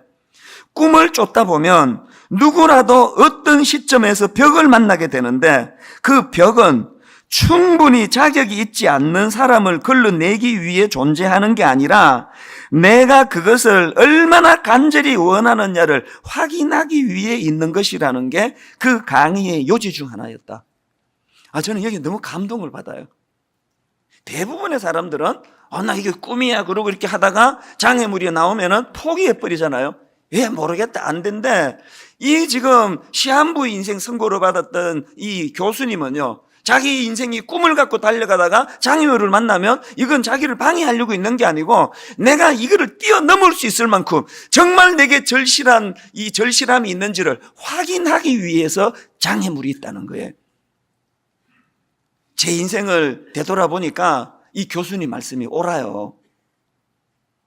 문제는 장애물이 아니고 그 장애물을 바라본 우리의 태도예요. 이거를 뛰어넘고자 하는 절실함이 없다는 데서부터 문제가 생기는 거 아닙니까? 한나는 이런 의미에서 완벽하게 자기에게 닥쳐진 이 아기가 생기지 않는, 그것으로 수모를 당하고 조롱을 당하고 살고 싶지 않은 절망에 빠져있던 그 상황 속에서 그것을 안간힘을 써서 뛰어넘고자 하는 열망이 있었고, 그게 다가 아니에요. 그 열망을 사람 찾아가지고 해결하는 그런 방식이 아니라 창조주 되시는 하나님 앞에 이 문제를 절박하게 갖고 나가는 그 모습을 보여주고 있다는 겁니다. 이게 오늘 본문 10절의 말씀의 핵심입니다. 한나가 마음이 괴로워서 여호와께 기도하고 통곡하며. 여러분에게 이런 한나의 태도가 있습니까? 이게 왜 중요한가 하면요, 저는 이 본문 8절에서의 그 한나의 남편의 모습이 참 많은 생각을 하게 하는데요. 8절을 한번 보십시오. 그의 남편 엘가나가 그에게 이르되 한나여 어찌하여 울며 어찌하여 먹지 아니하며 어찌하여 그대의 마음이 슬프냐, 내가 그대에게 10아들보다 낫지 아니하냐. 세상에 이런 고마운 남편이 어디 있습니까? 어느 남편이 이렇게 이야기하겠냐고요. 대부분이 나도 그렇게 해라고 생각하시겠지만 이 쉬운 거 아니에요. 그런데 불행이 뭐예요? 이런 고마운 남편을 한나가 만났지만 그 남편의 그 쏟아붓는 따뜻한 사랑이 한나의 근본 문제를 해결하는데 하나도 도움이 안 되더라는 거예요. 이게 인생 아닙니까? 저는 랜디 포시 교수가 그 시한부 인생 선고받고 했다는 그 마지막 강의 그 책을 읽으면서 이게 참 가슴이 아픈 한 대목을 제가 만나는데요. 저자가 이런 이야기를 그 책에서 들어보세요. 나는 의사들에게 그들이 어떤 수술 무기를 들이댄다 해도 기꺼이 견딜 것이며 약품 선반에 어떤 약을 주더라도 다 삼켜버릴 의향이 있다고 말했다. 왜냐하면 나에게는 목표가 있기 때문이다. 나는 아내 제이와 아이들을 위해 할 수 있는 한 오래 살고 싶었다. 여러분, 이 시한부 선고를 받은 이 한 인생의 절박함이 느껴지잖아요. 의사가 무슨 약을 주든지 나 다 먹을 것이다. 어떤 어려운 수술을 받자든 뭘 권하든 난 다 할 것이다. 왜? 난 더 오래 살고 싶으니까. 큰애가 지금 5살이다. 불행한 건 뭐예요? 그런 절박함을 가지고 적극적으로 달려갔지만 이 교수님은 죽었습니다. 여러분, 이게 인생이에요. 여러분, 이런 한계를 지닌 우리 인간이기에 우리가 이런 고통의 문제를 인간을 찾아가고 인간에게서 해결하려고 하는 그 방식보다는 한나처럼 하나님 앞에 기도하고 통곡하며. 저는 시편 63편 1절이요. 하나님이여 주는 나의 하나님이시라. 내가 간절히 주를 찾되 물이 없어 마르고 황폐한 땅에서 내 영혼이 주를 갈망하며 내 육체가 주를 앙모하나이다. 오늘 우리들이 가지고 있는 대부분의 신앙생활의 문제가 뭐냐? 이런 절박함이 없는 거예요. 하나님 아니면 죽을 것 같은 마음으로, 이제 하나님이 도와주시지 않으면 내 인생은 끝이라고, 하나님이 장벽을 나는 뛰어넘을 수가 없는데 물이 없어 가라는 그 갈증의 마음을 가지고 주님 앞에 달려가기를 원합니다. 저는 이번 특별 새벽 부흥회 때 우리 성도님들이 이 절박함을 가지고 하나님 앞에 나아가는 법을 배우는 이 특세가 되기를 주님 이름으로 축복합니다. 그런가 하면 두 번째로 한나에게서 배워야 되는 게 뭐냐? 한나는요, 그 절망적인 자신의 문제를 하나님과의 심정을 나누는 도구로 승화시키고 있다는 것입니다. 이게 무슨 말씀인가 하면요, 지금 한나는요, 자기가 드리고 있는 그 기도에 대하여 어떤 의미를 부여하는가를 보니까 15절을 보십시오. 한나가 대답하여 이르되 내 주여 그렇지 아니하니이다. 나는 마음이 슬픈 여자라 포도주나 독주를 마신 것이 아니요. 그 다음 보세요. 여호와 앞에 내 심정을 통한 것뿐이오니.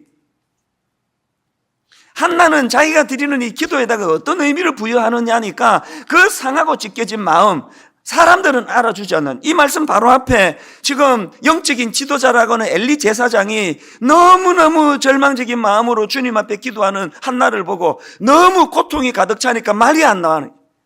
입으로 중얼중얼거리니까 영적인 지도자라는 엘리 제사장이 너 아침부터 술 먹었지? 근데 술 끊어야 된다. 이런 소리는 하고 있으니 여러분, 우리가요 부부간에 그 남편이 돈을 못 벌어줘서 그 마음이 상하는 거 아니잖아요. 제가 어느 모임에 가서 이야기했더니 목사님 그것도 마음이 상합니다. 그런 얘기를 해서 내 좀 당황이 되긴 했는데요. 여러분, 남편이 돈을 못 벌어줘서 상하는 마음보다 내 심정을 알아주지 못할 때. 조금 전에 어떤 그 젊은 부부가 찾아왔어요. 이제 이런저런 가정에 어려움이 있고 또 별거하고 이러면서 어떻게 쓰든 가정을 이제 회복시키고 싶은 마음으로 저한테 이제 그 기도 부탁하러 왔는데요. 그 제가 들려준 핵심이 그거예요.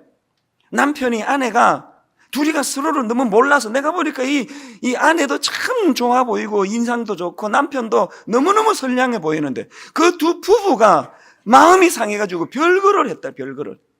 그래서 내가 해준 이야기가 이 남편이 악해서, 아내가 악해서 그런 게 아니고 서로가 심정을 몰라서 그래, 심정을.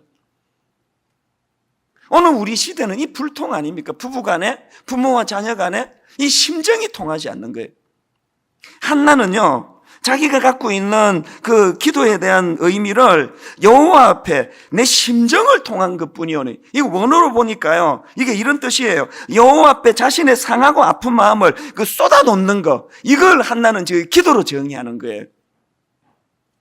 사람들은 알아주지 않는 내 상한 마음, 뭐 그거 가지고 그래, 뭐 그게 뭐 힘드냐, 이런 소리 나는 그 남편, 아내, 그 상한 마음을 하나님께 갖고 가는 거예요. 그래서 한나는 기도를 내 상한 마음을 받아주시고 이해해 주시는 하나님 앞에 토해놓는 것. 그랬더니 그 한나에 대하여 하나님은 어떤 반응을 보여주십니까? 19절에서 이제 하나님이 응답을 해서 태를 열어주십니다. 그 다음 보십시오. 19절. 그들이 아침에 일찍 일어나 여호와 앞에 경배하고 돌아가 라마의 자기 집에 이르니라. 엘가나가 그의 아내 한나와 동침함에 이제 기도 응답이 됐습니다. 이거를 하나님 어떻게 이거를 그 해석을 하시느냐? 여호와께서 그를 생각하신지라. 이 소통 아닙니까?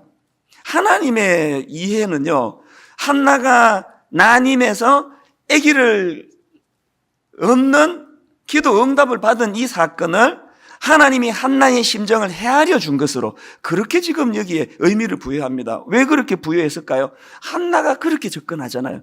한나가 기도를 하나님께 내 심정을 통하는 것으로. 그럼 뭐 떡 하나 얻어내고 이게 아니에요. 내 마음을 알아주지 않는 이 시대 앞에 하나님은 내 마음을 아실 것이다. 기도를 이렇게 접근하는 거예요. 근데 여러분, 여기에서 중요한 거는 뭐냐면요, 이처럼 한나는 기도를 하나님 앞에 자기 심정을 토해놓는 것이라고 그렇게 이것을 해석하는데, 더 중요한 거는 거기서 끝나지 않습니다. 한 걸음 더 나갑니다. 한나가 이해하는 기도는 뭐냐? 하나님께 자기 심정을 토해놓는 것인 동시에 동전의 양면처럼 그 시대를 향한 하나님의 마음을 헤아려 이해하고 수용하는 태도, 이게 기도라고 이야기합니다. 이게 무슨 말인가 하면은요, 자, 본문 10절 11절을 다시 한번 보십시오. 한나가 마음이 괴로워서 여호와께 기도하고 통곡하며 서원하여 이르되, 만군의 여호와여, 만일 주의 여종의 고통을 돌보시고 나를 기억하사 주의 여종을 잊지 아니하시고 주의 여종에게 아들을 주시면, 이거는 지금 이제 하나님이 자기에게 이제 주시기를 원하는 요구하는 사항 아닙니까? 기도가 거기에 끝나지 않고 그 다음 보세요. 내가 그의 평생에 그를 여호와께 드리고 삭도를 그의 머리에 대지 아니하겠나이다. 여기 보면은요, 이제 주시고 또 드리고. 이 우리말로 이 뉘앙스는 이게 반대 얘기 아닙니까? 하나님 편에서 내게 주시고 내가 하나님께 드리고, 이게 완전히 다른 이야기 같은데 참 흥미로운 건 뭐냐 하면, 놀라운 건 뭐냐 하면, 여기 나오는 주시면 그리고 드리고, 이게 원어로 보면은 같은 단어예요. 나탄. 뭘 의미할까요? 한나가 가지고 있는 하나님 향한 믿음의 핵심이 뭐냐 하면은, 신앙생활이라는 게 뭐냐? 하나님은 피조물이 내가 겪고 있는 상함, 내 아픔, 내 고통, 어떤 세상 사람, 심지어 내 남편조차도 알지 못하는 은밀한 내 마음의 깊은 상함을 하나님은 아시고, 그걸로 끝나는 게 아니고, 나는 이 시대를 향한 하나님의 아픔, 이 시대를 향한 하나님의 상하신 마음, 그 마음을 헤아려 드리고 나탄. 우리 신앙에 지금 뭐가 하나 빠져 있는 것 같지 않으세요? 여러분, 한나가 살던 그 시대는요, 말로는 다 설명할 수 없는 도덕적인 또 영적인 타락의 극치를 달리던 시대예요. 그 시대를 딱 요것만 설명하면 여러분 다 알 거예요. 그 시대가 어떤 상황이냐? 사사기 19장에 보면은요, 제사장이 그 첩을 두고 있습니다. 요즘으로 치면 이찬수 목사가 첩이 있어요, 첩이. 이게 별로 놀랄 일도 아니에요, 그 시대가. 그리고 그 첩이 이제 친정으로 도망을 가요. 그래서 이 제사장이 그 첩을 데리러 가려고 친정으로 가서 그 도망간 첩을 데리고 가는데, 그 가는 도중에서, 돌아오는 도중에서 그 첩이 성폭행을 당하고 그렇게 죽임을 당해요. 그 제사장이 그것을 보고 격분해가지고 그 시체를 12토막을 내요. 이거를 요즘으로 치면 이제 각 지파에 이제 택배로 다 보내줘요. 그리고는 그것이 촉발이 돼가지고요, 이제 이스라엘에 엄청난 내전이 일어나고 있습니다. 이런 시대가 지금 한나가 몸담고 있던 그 시대의 배경이에요. 그리고 그 배경의 결정적인 그 중심에 왜 이런 일이 일어났냐 했을 때에 여러분이 다 알고 있는 그 하나님의 말씀 아시죠? 그 마음에 하나님 두기를 싫어하며 백성들이 자기 소견에 오른 대로 행하던 시대예요. 한나는 그 타락한, 영적으로 말로도 알 수 없는 타락의 시대를 살아가던 그 시대를 바라보는 하나님 아버지의 마음을 헤아린 거예요. 그래서 나탄. 하나님은 내 결핍의 고통을 이해해 주시고 내 눈물을 닦아주시고, 나는 이 절망적인 시대를 바라보시는 하나님의 마음을 헤아려 드리고.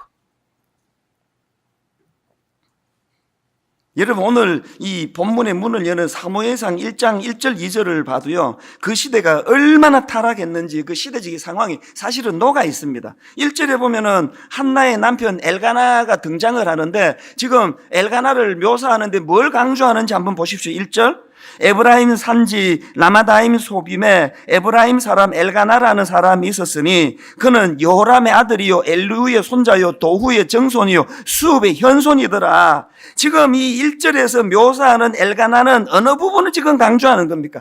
그가 얼마나 대단한 신앙의 명문 가문인지, 그가 얼마나 뿌리 깊은 믿음을 갖고 있는 사람인지를 묘사하는 1절인데요, 그런 묘사가 끝나는 바로 그 다음 2절이 어떻게 말씀을 시작합니까?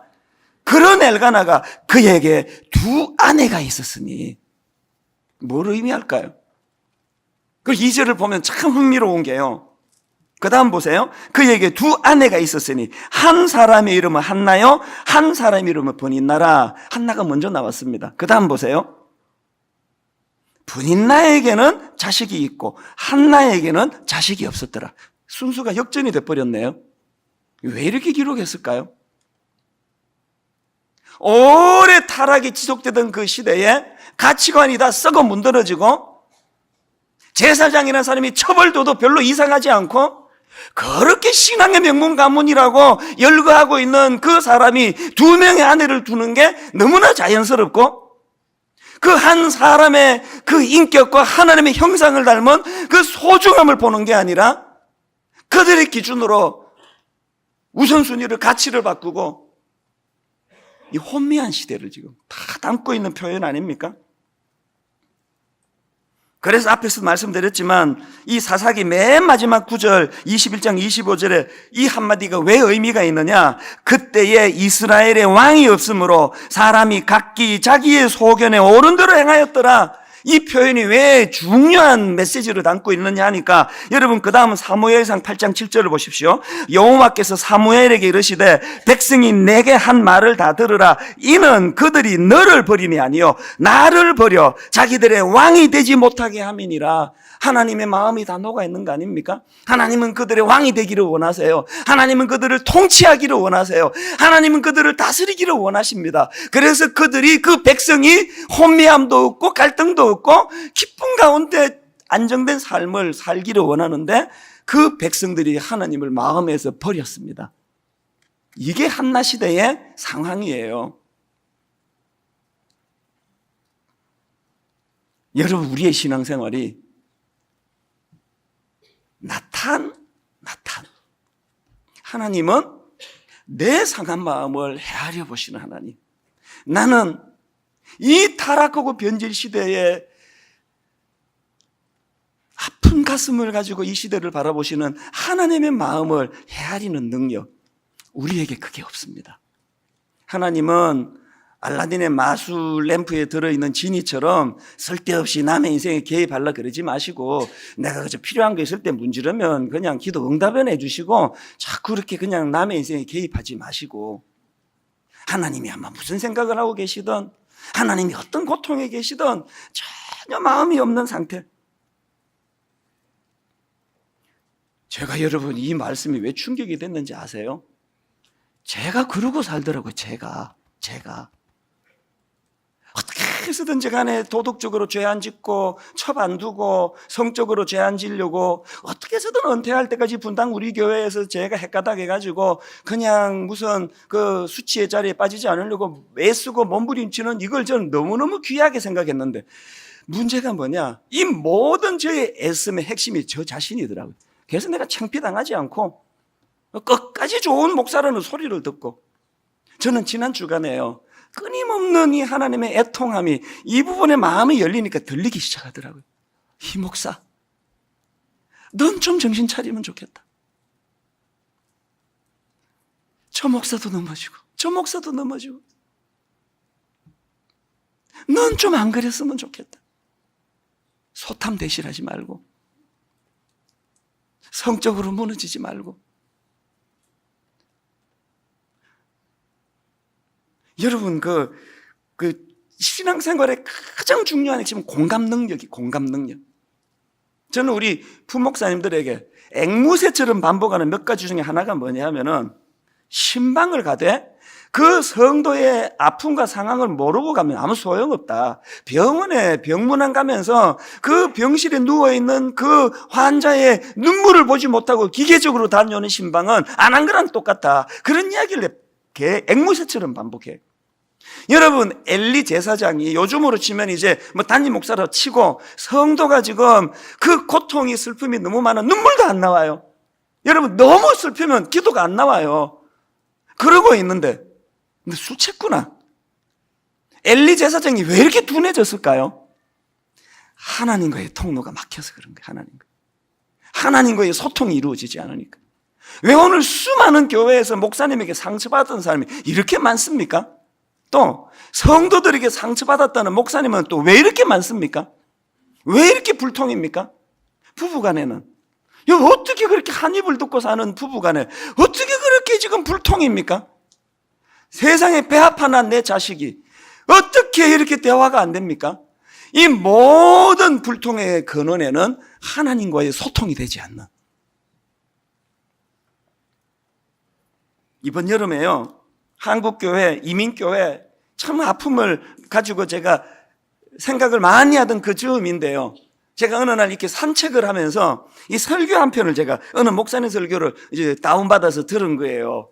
제가 그 설교를 듣다가 그 자리에서 마음이 무너져 버렸습니다. 설교하시는 이 목사님이 오래전 청년부 때래요. 청년 시절에 이 청년부를 나갔는데 이제 담당 목사님이 있을 거 아닙니까? 이 목사님이 청년 때 자기 담당 목사님 집에 놀러를 간 거예요. 그 놀러를 가서 보니까 앨범이 있더래요. 그래서 이제 그 목사님한테 물었습니다. 목사님 이 앨범 좀 봐도 돼요? 그 허락을 받고 이제 앨범을 딱 첫 장을 넘기니까요, 거기에 눈물이 범벅이 된 편지 하나가 첫 장에 있더래요. 그래서 물었습니다. 목사님 이 편지는 뭐예요? 그랬더니 그 목사님이요, 편지를 보시자마자 눈물이 고이기 시작하더라는 거예요. 무슨 사연이 있는 거겠죠? 이야기를 들어보니까요, 그 목사님 댁에도 한나처럼 아기가 안 생겼대요. 그 아기를 원하는데 아기를 안 생겨가지고 7년을 기도하다가 이제 결혼하고 7년 만에 임신을 한 거예요. 그 사모님이 이제 아기를 임신하고 얼마나 좋았겠습니까? 그렇게 행복한데요, 그 산모에게 문제가 생긴 거예요. 통증이 와가지고 병원에 갔더니 지금 바로 큰 수술을 해야 된다는 거예요. 그래서 이게 전신 마취를 해야 되기 때문에 아기를 지금 지워야 된다는 거예요. 그러면서 위로한다고 하는 말이, 뭐 아기는 또 가지면 되지 않습니까? 산모가 살아야죠. 부부가 의논을 하는데 도저히 아기를 지울 수가 없는 거예요. 비록 아직 뱃속에 있지만 그 아기와 인격적인 교제를 나누고 찬양을 불러주고 축복하고 기도하고 심지어는 아기 이름까지 정해가지고 그렇게 교감을 나누고 있는데 이 아이를 내가 어떻게 죽입니까? 안 됩니다. 딴 병원에 갔는데 의사가 똑같은 얘기를 해요. 이 부부가요, 말도 안 되는 극단적인, 이건 뭐 짓이라고 하는 게 맞을 거예요. 친구 의사를 찾아갔어요. 자초지종 이야기를 하고, 어떤 일이 있어도 나는 이 아이를 포기할 수 없다. 그래서 부탁인데 마취하지 않고 수술해다. 이 미친 이야기 아닙니까 이게? 이게 말도 안 되는 이야기 하지 말라고. 그게 그런 게 아니야. 이게 인간이 견딜 수 있는 그런 게 아니야.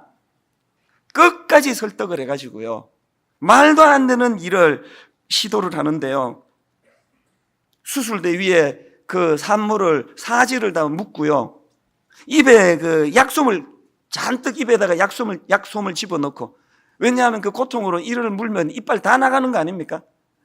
그렇게 하고 말도 안 되는 마취 안 하고 이제 수술을 시작했는데요, 그 고통이 뭐 말도 안 되는 거 아닙니까? 그래서 산모가 비명을 지르다가 기절을 하고,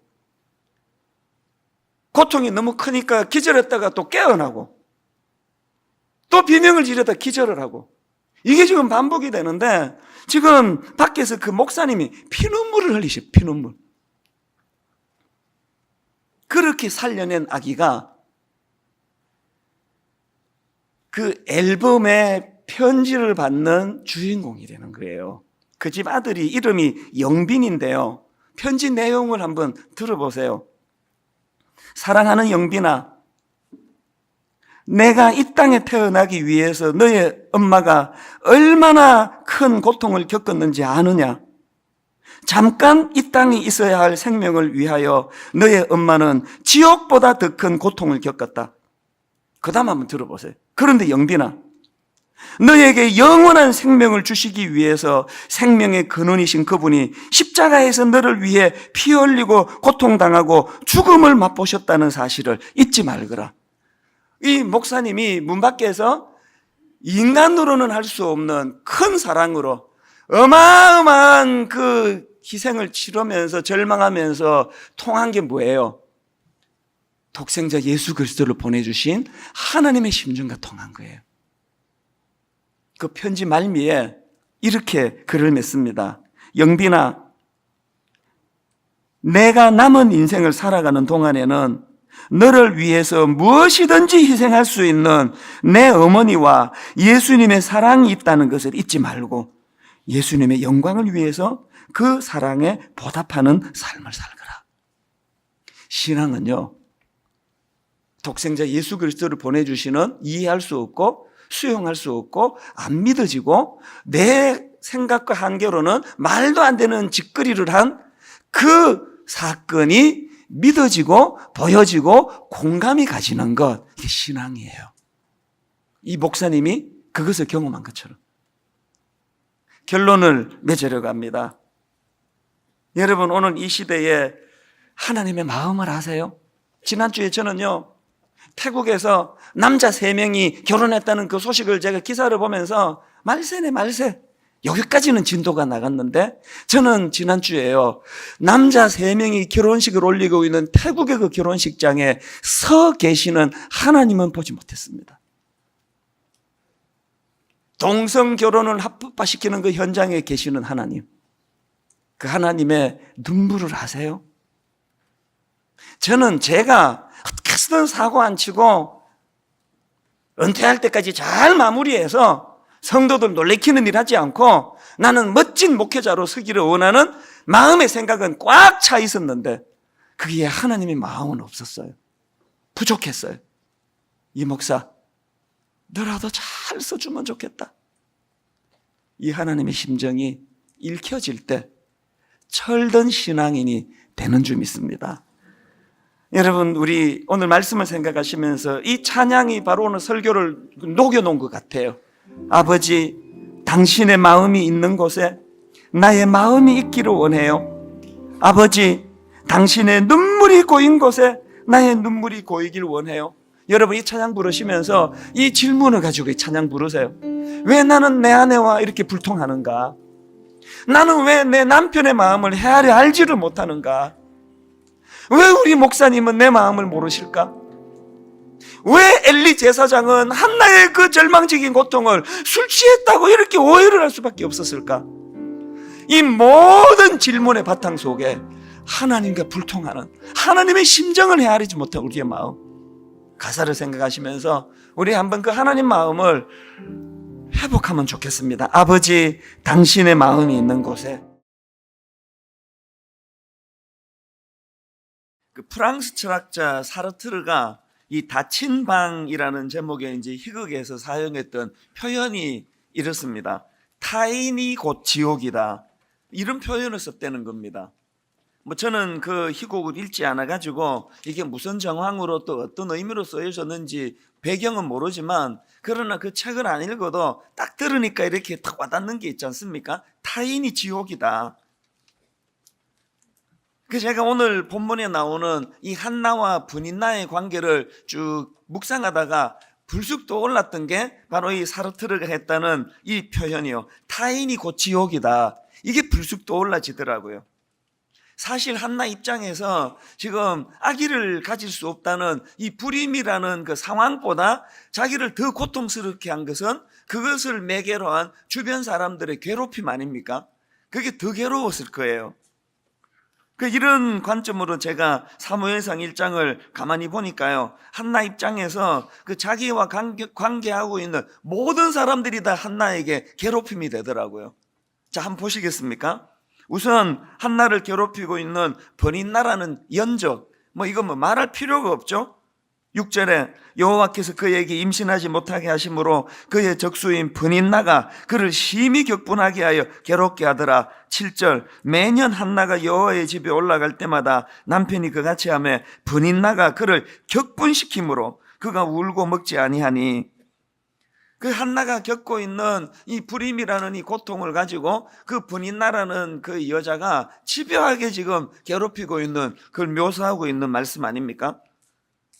그럼 그 다음에 그 남편 엘가나, 지난 주일날 우리가 살펴볼 때는 내가 10아들보다 낫지 않냐고 그런 달콤한 말은 하기는 했지만, 사실은 지금 한나가 겪고 있는 이 모든 고통의 근본적인 원인 제공자는 그 남편 엘가나 아닙니까? 2절에 그에게는 두 아내가 있었으니, 한나의 고통의 모든 원인 제공은 여기서부터예요. 이게 인간이에요. 사실 겉으로 굉장히 잘해주는 것 같고 위하는 것 같지만, 근원적으로 들어가 보면은 그 문제의 고통의 원인은 거기서 나오는 거예요. 그 다음에 등장하는 엘리 제사장은 어제도 살펴보고 또 주일날도 살펴봤지만, 한나 입장에서 지금 죽을 것 같은 고통을 가지고 하나님 앞에 나가가지고 입이 떨어지지 않는 그 고통 속에 있는데, 그 지도자라고 하는 사람이 기껏 한다는 말이 너 술 취했구나, 이런 상처를 주는 게 이게 주변 사람들이라는 거예요. 그래서 저는 이 엘리 제사장의 이 무지한 그 모습을 보면서 불쑥 떠올랐던 말이 하나 있는데요. 여러분, 사람은요 누구나 예외 없이 개 2마리를 다 키운대요. 이 2마리 개를 다 키우고 있대요. 그 2마리 개가 뭐냐 하니까 그 개 이름이 한 마리 개 이름은 선입견, 그리고 또 다른 한 마리 이름은 편견이랍니다. 모두가 다 이 2마리 개를 키운대요. 이게 곱씹어 볼수록 너무 의미가 있는 것 같아요. 저는 정말 어릴 때부터 개를 키우고 싶은데, 어릴 때는 어머니가 반대하셔서, 지금은 제 아내가 반대해가지고, 그래서 한 번은 우리 애들하고 쿠데타를 일으키려고 이마트에 가가지고 우리 저질러 버리자. 어? 강아지 사가지고 오면은 어떡하겠니 네 엄마가.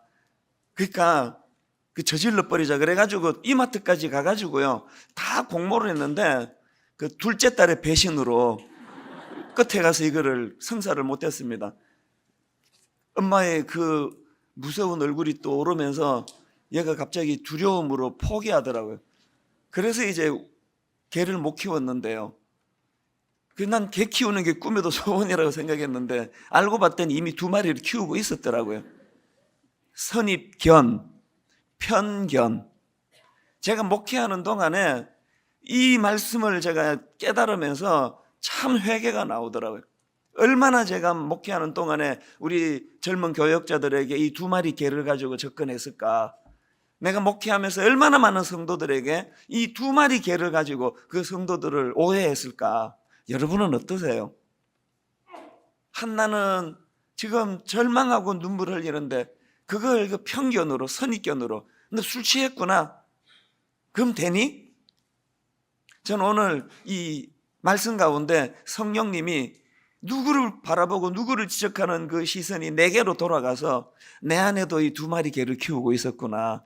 내 남편을 향해, 내 시어머니, 내 며느리를 향해, 내 자녀를 향해, 특히 자녀 교육에도 이 2마리 개가 득세하는 걸 느껴요. 가만히 내버려 두면 이 아이들이 저절로 잘 자랄 수 있는데 그냥 그거를 못 참아가지고 편견과 선입견으로 이 아이들을 괴롭히고 있는 게 이게 혹시 우리 부모는 아닐까? 이게 대인관계 어려움이에요. 사실 이 사무엘상 1장을 이런 관점으로 들여다보니까 이게 온통 주변에 한나를 괴롭히는 이런 관계적인 어려움으로 피력이 되고 있는 것을 제가 발견은 하지만 이게 한나뿐이겠습니까? 이 땅을 사는 모든 사람들은 다 대인관계가 너무 어렵고 힘든 문제 아닙니까? 오죽했으면 성경도 그 부분을 인정하시더라고요. 로마서 12장 18절에 보니까 할 수 있거든 너희로서는 모든 사람과 더불어 화목하라. 여러분 모든 사람과 더불어 화목하는 게 얼마나 어려웠으면 성경에서 그 앞에다가 무슨 조건을 답니까? 할 수 있거든. 할 수 있거든. 무슨 말입니까? 모든 사람과 더불어 화목하는 일은 우리 정신으로 할 수 없다는 거 아닙니까? 이렇게 어려운 게 대인관계예요. 그러니까 이 철학자 사르트르가 말했다는 타인이 곧 지옥이다. 이게 무슨 말인지 너무 와닿는 거예요. 그런데 여러분 제가 이 사르트르의 말을 가지고 이제 설교를 준비하다가 갑자기 새벽에 저에게 주시는 그 감동이 있었는데요.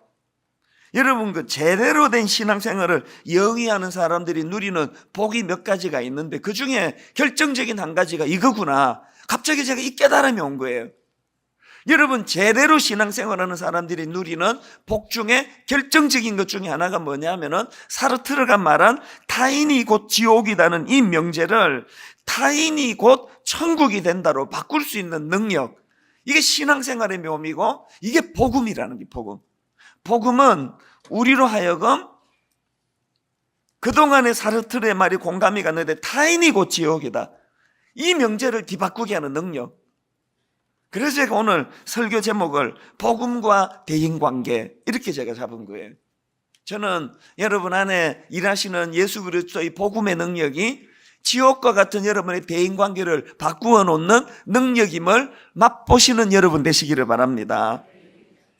자, 그렇다면은 복음이 어떻게 이 대인관계를 이렇게 회복을 시켜주시는가? 우리가 복음을 가지고 대인관계에서 회복해야 되는 게 2가지가 있는데요. 여러분 첫째로 복음은 상대방의 입장을 이해하는 능력을 준다는 사실이에요. 지금 이 사무엘상이 한나를 중심으로 그리고 그 아들 사무엘을 중심으로 썼기 때문에 우리가 갖고 있는 선입견이 뭐예요? 버닌나는 다 나쁜 여자. 이 버닌나는 그래서 심지어는 이거를 어떤 목사님들은 설교할 때 상징적으로 버닌나는 악을 상징한다. 이렇게까지 설교를 하거든요. 근데 제가 이 2마리 개 선입견과 편견을 내려놓고 버닌나를 보니까요. 세상에 불쌍한 여자가 버닌나더라고요. 한나만 불쌍한 게 아니에요. 버닌나가 왜 그런 행동을 할 수밖에 없었는가? 4절은 한번 보세요. 엘가나가 제사를 드리는 날에는 제물의 분깃을 그의 아내 브닌나와 그의 모든 자녀에게 주고, 여기까지는 괜찮아요. 그 다음 5절을 보세요.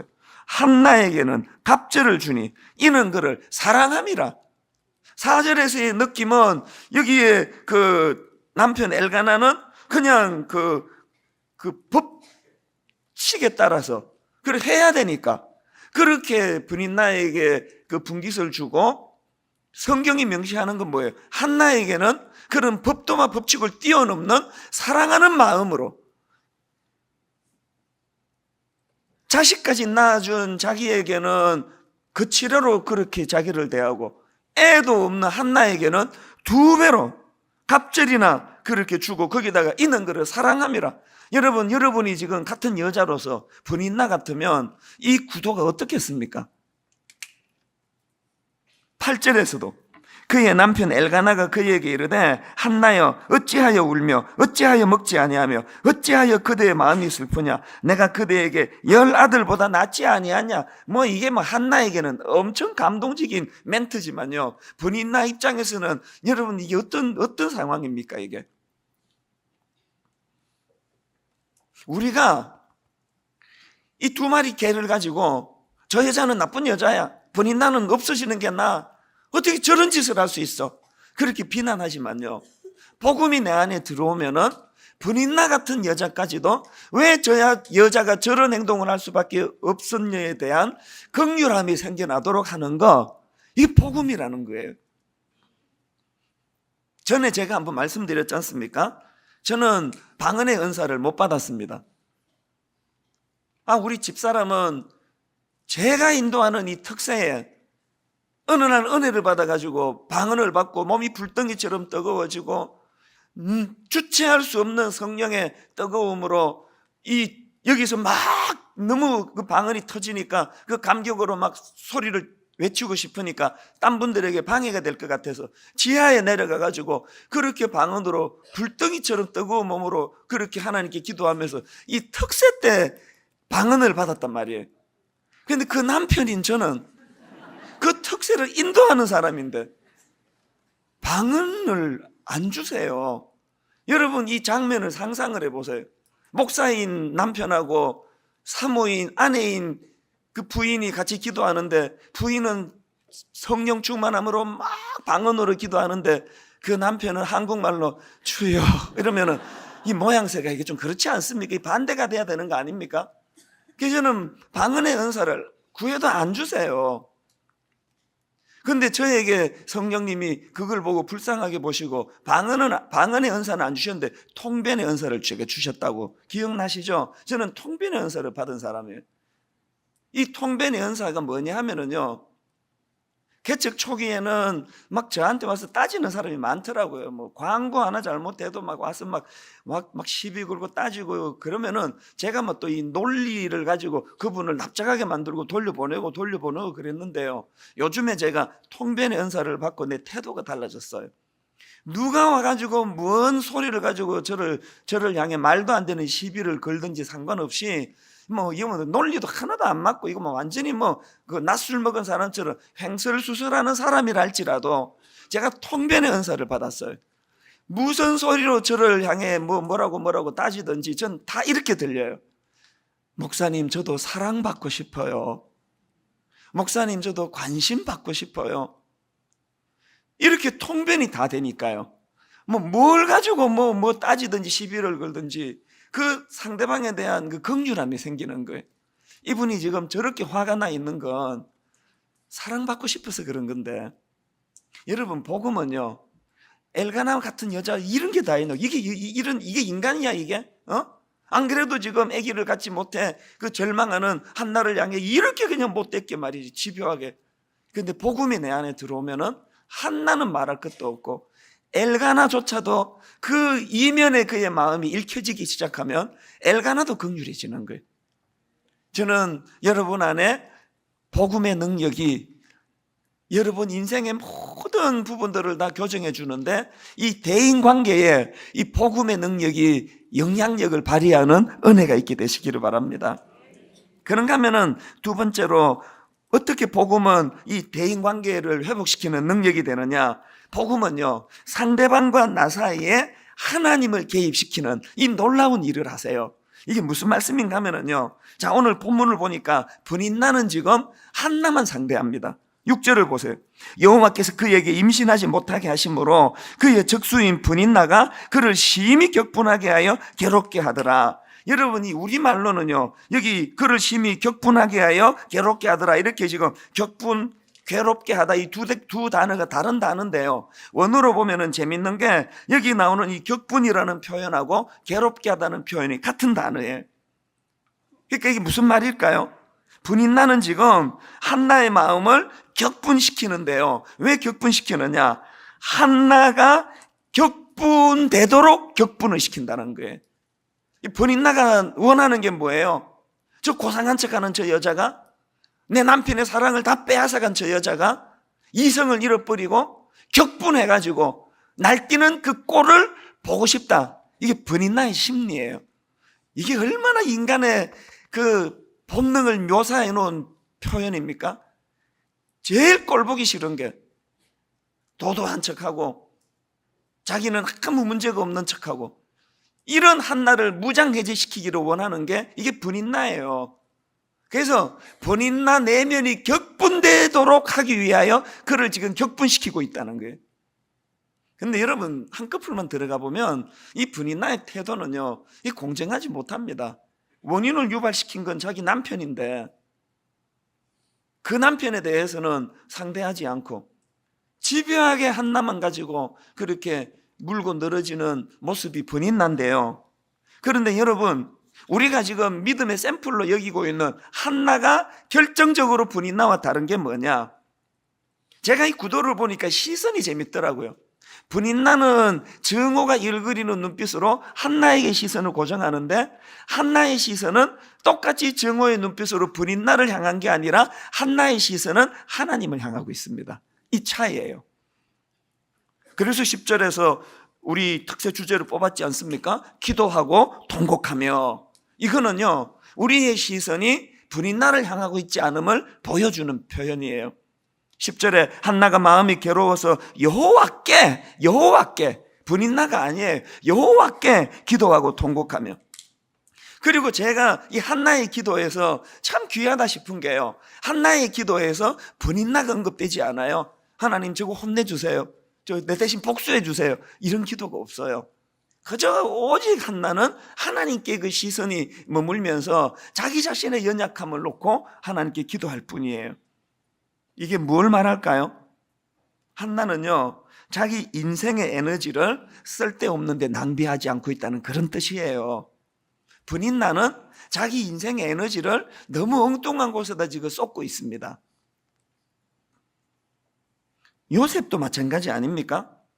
여러분, 요셉이 그 어린 나이에 남의 나라에 인신매매 당해가지고 팔려간 처지인데 어떻게 총리 대신에 오르는 입지전적인 이게 가능했느냐?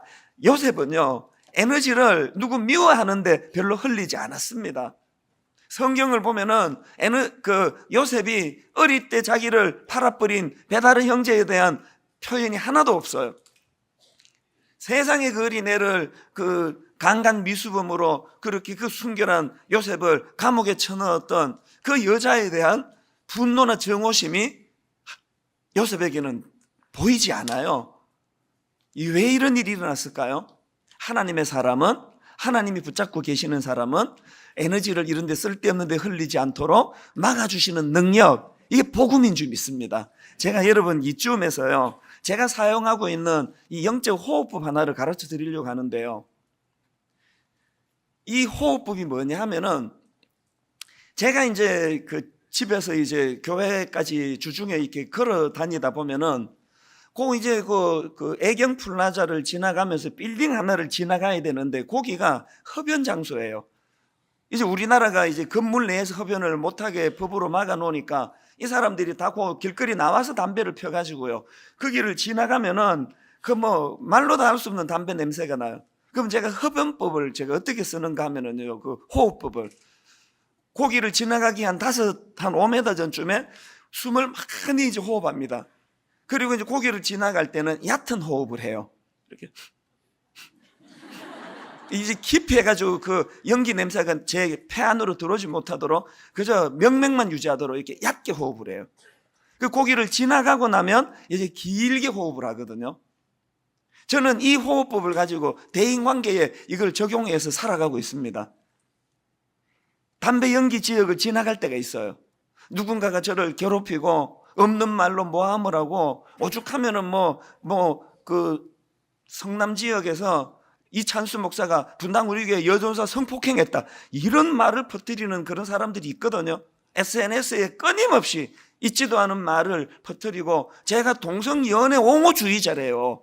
이 글이 막 얼마나 많 지금도 막 떠돌고 다녀요.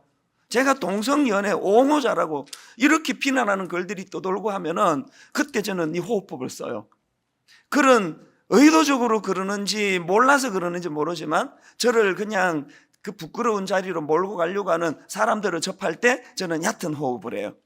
그 사람이 내 심령 깊숙한 데 들어오지 못하도록 얕게 호흡을 해요. 얕게.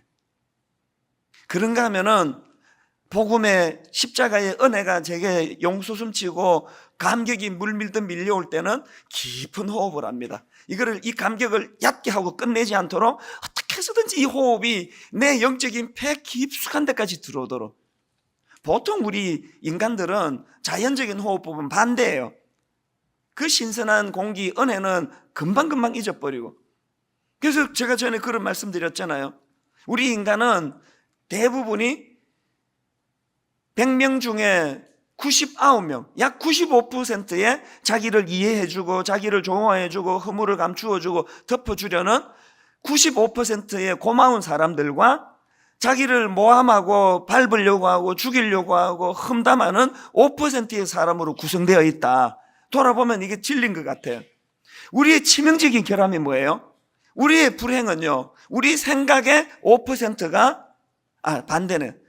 우리 생각의 95%가 우리를 괴롭히는 그 5%의 이 95%의 생각이 집중되어 있다는 거예요. 그래서 우리가 불행한 거예요. 개척 초기에 맨날 목회가 힘들더라고요. 뭐 이렇게 시비 거는 사람은 많고 따지는 사람은 많고 오해하는 사람은 많고 이 목회 못해 먹겠다. 이 개척 초기에 괴로웠는데요. 이 호흡법을 제가 발견하고 이 원리를 발견하니까 그건 저의 과장이었더라고요.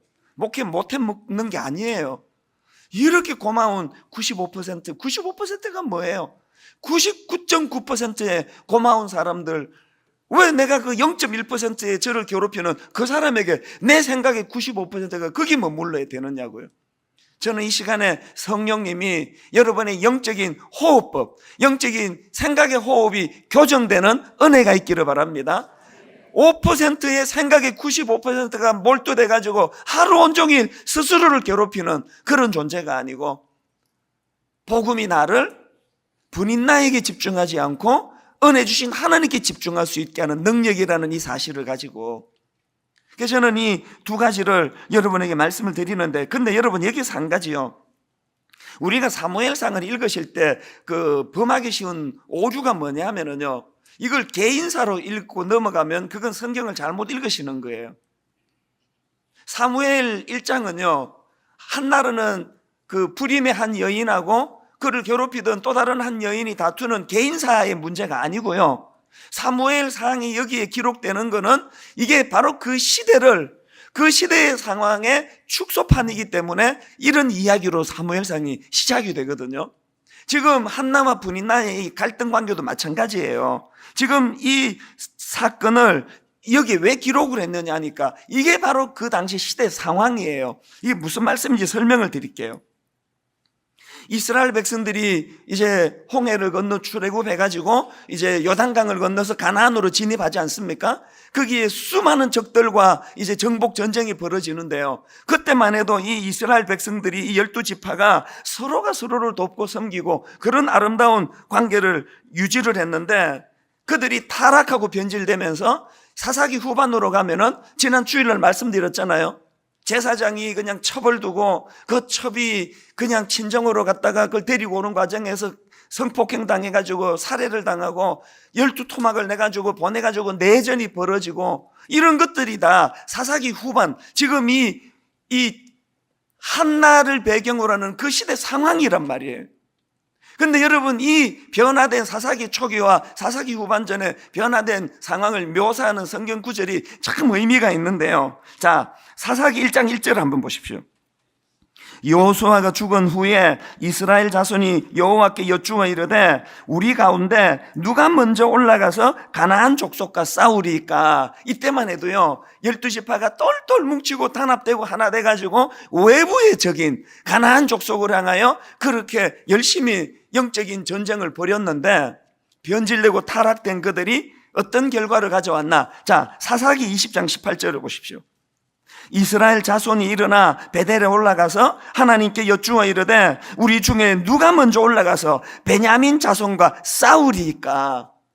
이 성경에 이 기록하는 이 표현을 한번 보세요. 지금 여기에 나와 있는 우리 중에 누가 먼저 올라가서 베냐민 자손과 싸우리까? 이 표현이 이게 지금 뭘 강조하고 있는 걸까요? 내용이 똑같잖아요. 우리 중에 누가 먼저 올라가서 앞에서는 가나안 족속과 싸우리까? 그랬던 그들이 지들끼리 이제 내전이 일어나고 싸워야 할 대상은 가나안 족속인데 지금 자기들끼리 우리 중에 누가 먼저 올라가 베냐민 자손과 싸우리까? 이러고 있는 이 상황, 이게 지금 한나 시대를 한나 시대. 이 한나의 분인나를 상대하지 않고 하나님을 상대하며 하나님께 기도하며 하나님께 불쌍히 여겨달라 은혜를 구하는 한나의 모습을 보면서 이 사사기 시대에 뭐가 잘못됐고 해결책은 뭔지를 하나님은 제시하기를 원하신다는 거예요. 뭐가 잘못됐죠? 사사기 시대가 뭐가 문제였죠? 지난주 말씀드렸던 사사기 맨 마지막 구절 사사기 20장 18절이 모든 문제의 원인이라고 말씀드렸잖아요. 다 잊어버리셨죠? 여러분 사랑합니다. 오늘도 그래서 제가 필요한 거 사사기 21장 25절 이제 모든 원인이 사사기 21장 25절 그때에 이스라엘에 왕이 없으므로 사람이 각기 자기의 소견에 옳은 대로 행하였더라. 여러분 이스라엘 백성들이 초기에는 서로가 단합이 돼가지고 누가 먼저 올라가서 가나안 족속 우리들의 적인 저들과 싸우리까 그랬던 그들이 타락하고 변질해가지고 자기들끼리 누가 우리 중에 먼저 올라가서 베냐민 자손과 싸우리까 이런 변질을 보여주게 되었는데 원인이 뭐냐고요? 하나님을 몰아내버렸기 때문에 그들 중에 왕이 없었기 때문에 한나를 통해서 하나님이 주신 해법이 뭡니까? 너희들이 지금 자중질환 적은 적이 있는데 우리가 싸워야 되는 것은 골리앗인데 다윗이 자기 큰형 엘리압하고 싸움질하고 있는 것과 같은 오늘 한국교회 이 형국 여러분 한국교회를 비판하고 지적하고 수치를 드러내고 서로가 물고 싸우고 조그마한 흠모말 드러나면 침소봉대해가지고 그를 그냥 침몰시켜버리고 누가 먼저 올라가서 베냐민 자손과 싸우리까? 이런 형편에 빠진 이유는 하나라는 거예요. 왕이 없어서 그렇다. 왕이. 저는 여러분 가정 안에서 남편과 아내가 그렇게 미워하고 싸우고 그렇게 된 원인을 분석해내야 된다고 생각합니다. 부모 자녀 간에 세상에 이런 고마운 남편을 낳아주시고 길러주신 시어머니와 내 아들을 사랑해서 그렇게 결혼해준 고마운 며느리가 세상에 그런 원수가 된 이 현실 왕이 없어서 그래요. 왕이 없어서 그거 어떻게 하면 되겠습니까? 한나가 분인나와 갈등 관계가 있을 때 분인나처럼 상대방을 모함하고 죽이고 갈등을 유발시키고 이렇게 하지 않고 한나는 그 문제를 가지고 하나님을 찾았던 이 원리 한나에게는 왕이 있었거든요.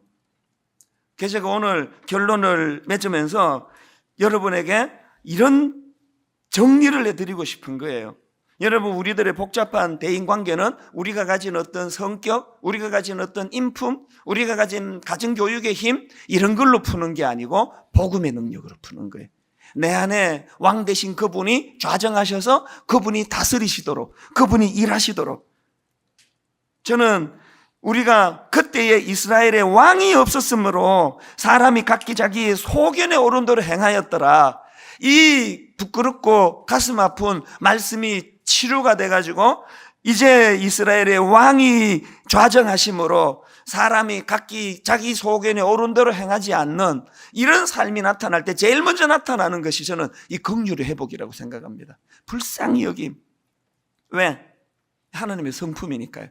저는 예전에 개역 성경으로 읽었던 시편 103편 12절 말씀, 동이 서에서 먼 것 같이 우리 죄가를 우리에게서 멀리 옮기셨으며 아비가 자식을 불쌍히 여긴 같이, 아비가 자식을 불쌍히 여긴 같이 여호와께서 자기를 경외하는 자를 불쌍히 여기시나니.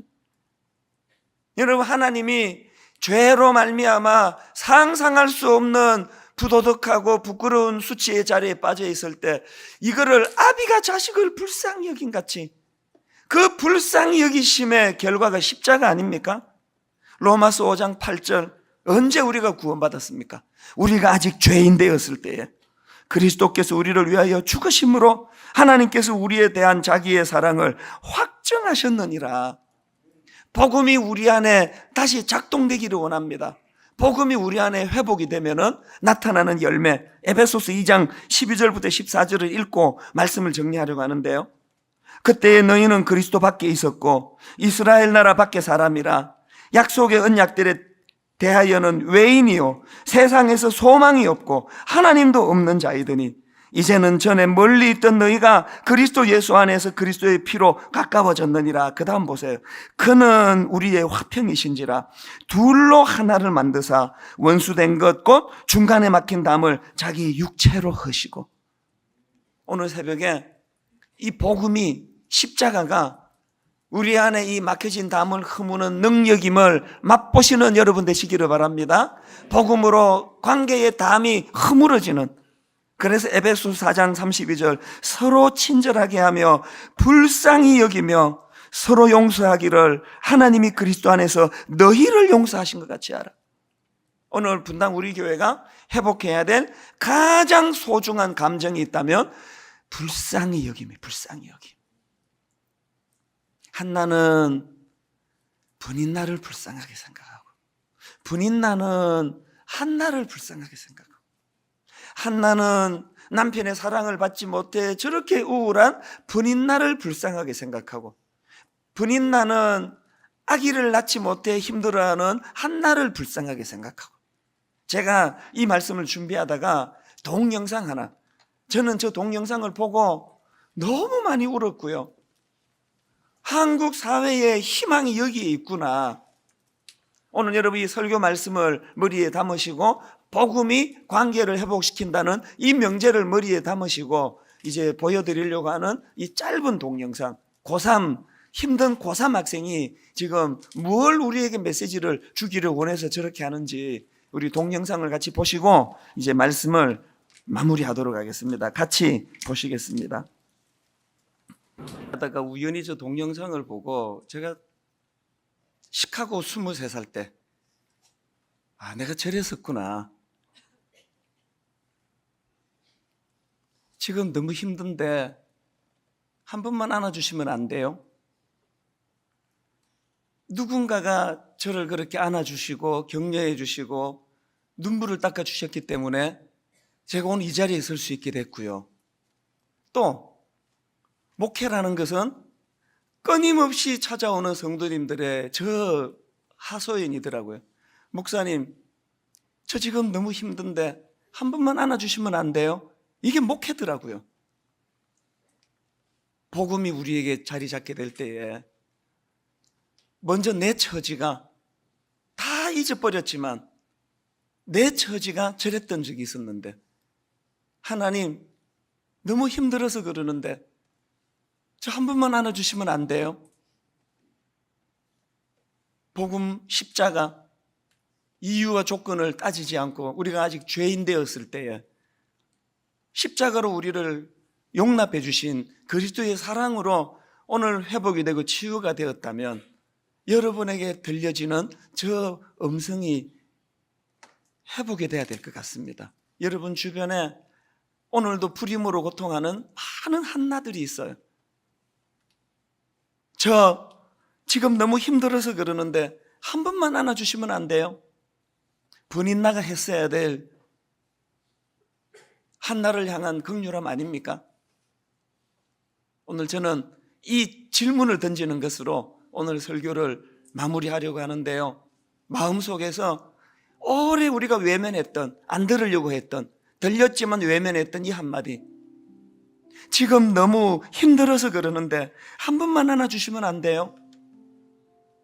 여러분의 시어머니가, 여러분의 며느리가 여러분을 향하여 울분을 표하면서 시뻘겋게 저에게 와가지고 대들고 따지는 그 어떤 성도님이 사실은 통변해 보니까 교회가 왜 이 모양이냐고 막 흥분하면서 소리 지르는 그 내용을 통변해 보니까 목사님 사랑받고 싶어요. 분당 우리 교회 너무 외로워요. 여러분 이 한마디를 마음에 담고요. 우리가 먼저 죄인 되었을 때, 소망이 없을 때, 낙심하고 있을 때 어떤 은혜로 우리를 품어주셨던가. 그래서 여러분 이 찬양이요, 힘들고 지쳐 낭망하고 넘어져 일어날 일 전혀 없을 때 조용히 다가와 손잡아 주시며 나에게 말씀하시네. 나에게 실망하며 내 자신 연약해 고통 속에 눈물 흘릴 때에 못자국 난 그 손길 눈물 닦아주시며 나에게 말씀하시네. 무슨 말씀하셨던가요? 너는 내 아들이라. 너는 내 아들이라. 우리가 먼저 복음으로 이 그리스도의 사랑을 맛보아야, 경험해야 우리도 누군가에게 이런 역사가 일어날 줄로 믿습니다. 복음의 능력이, 오늘 복음의 감격이 이 찬양 부르는 가운데 저와 여러분 안에 흘러넘치기를 바랍니다.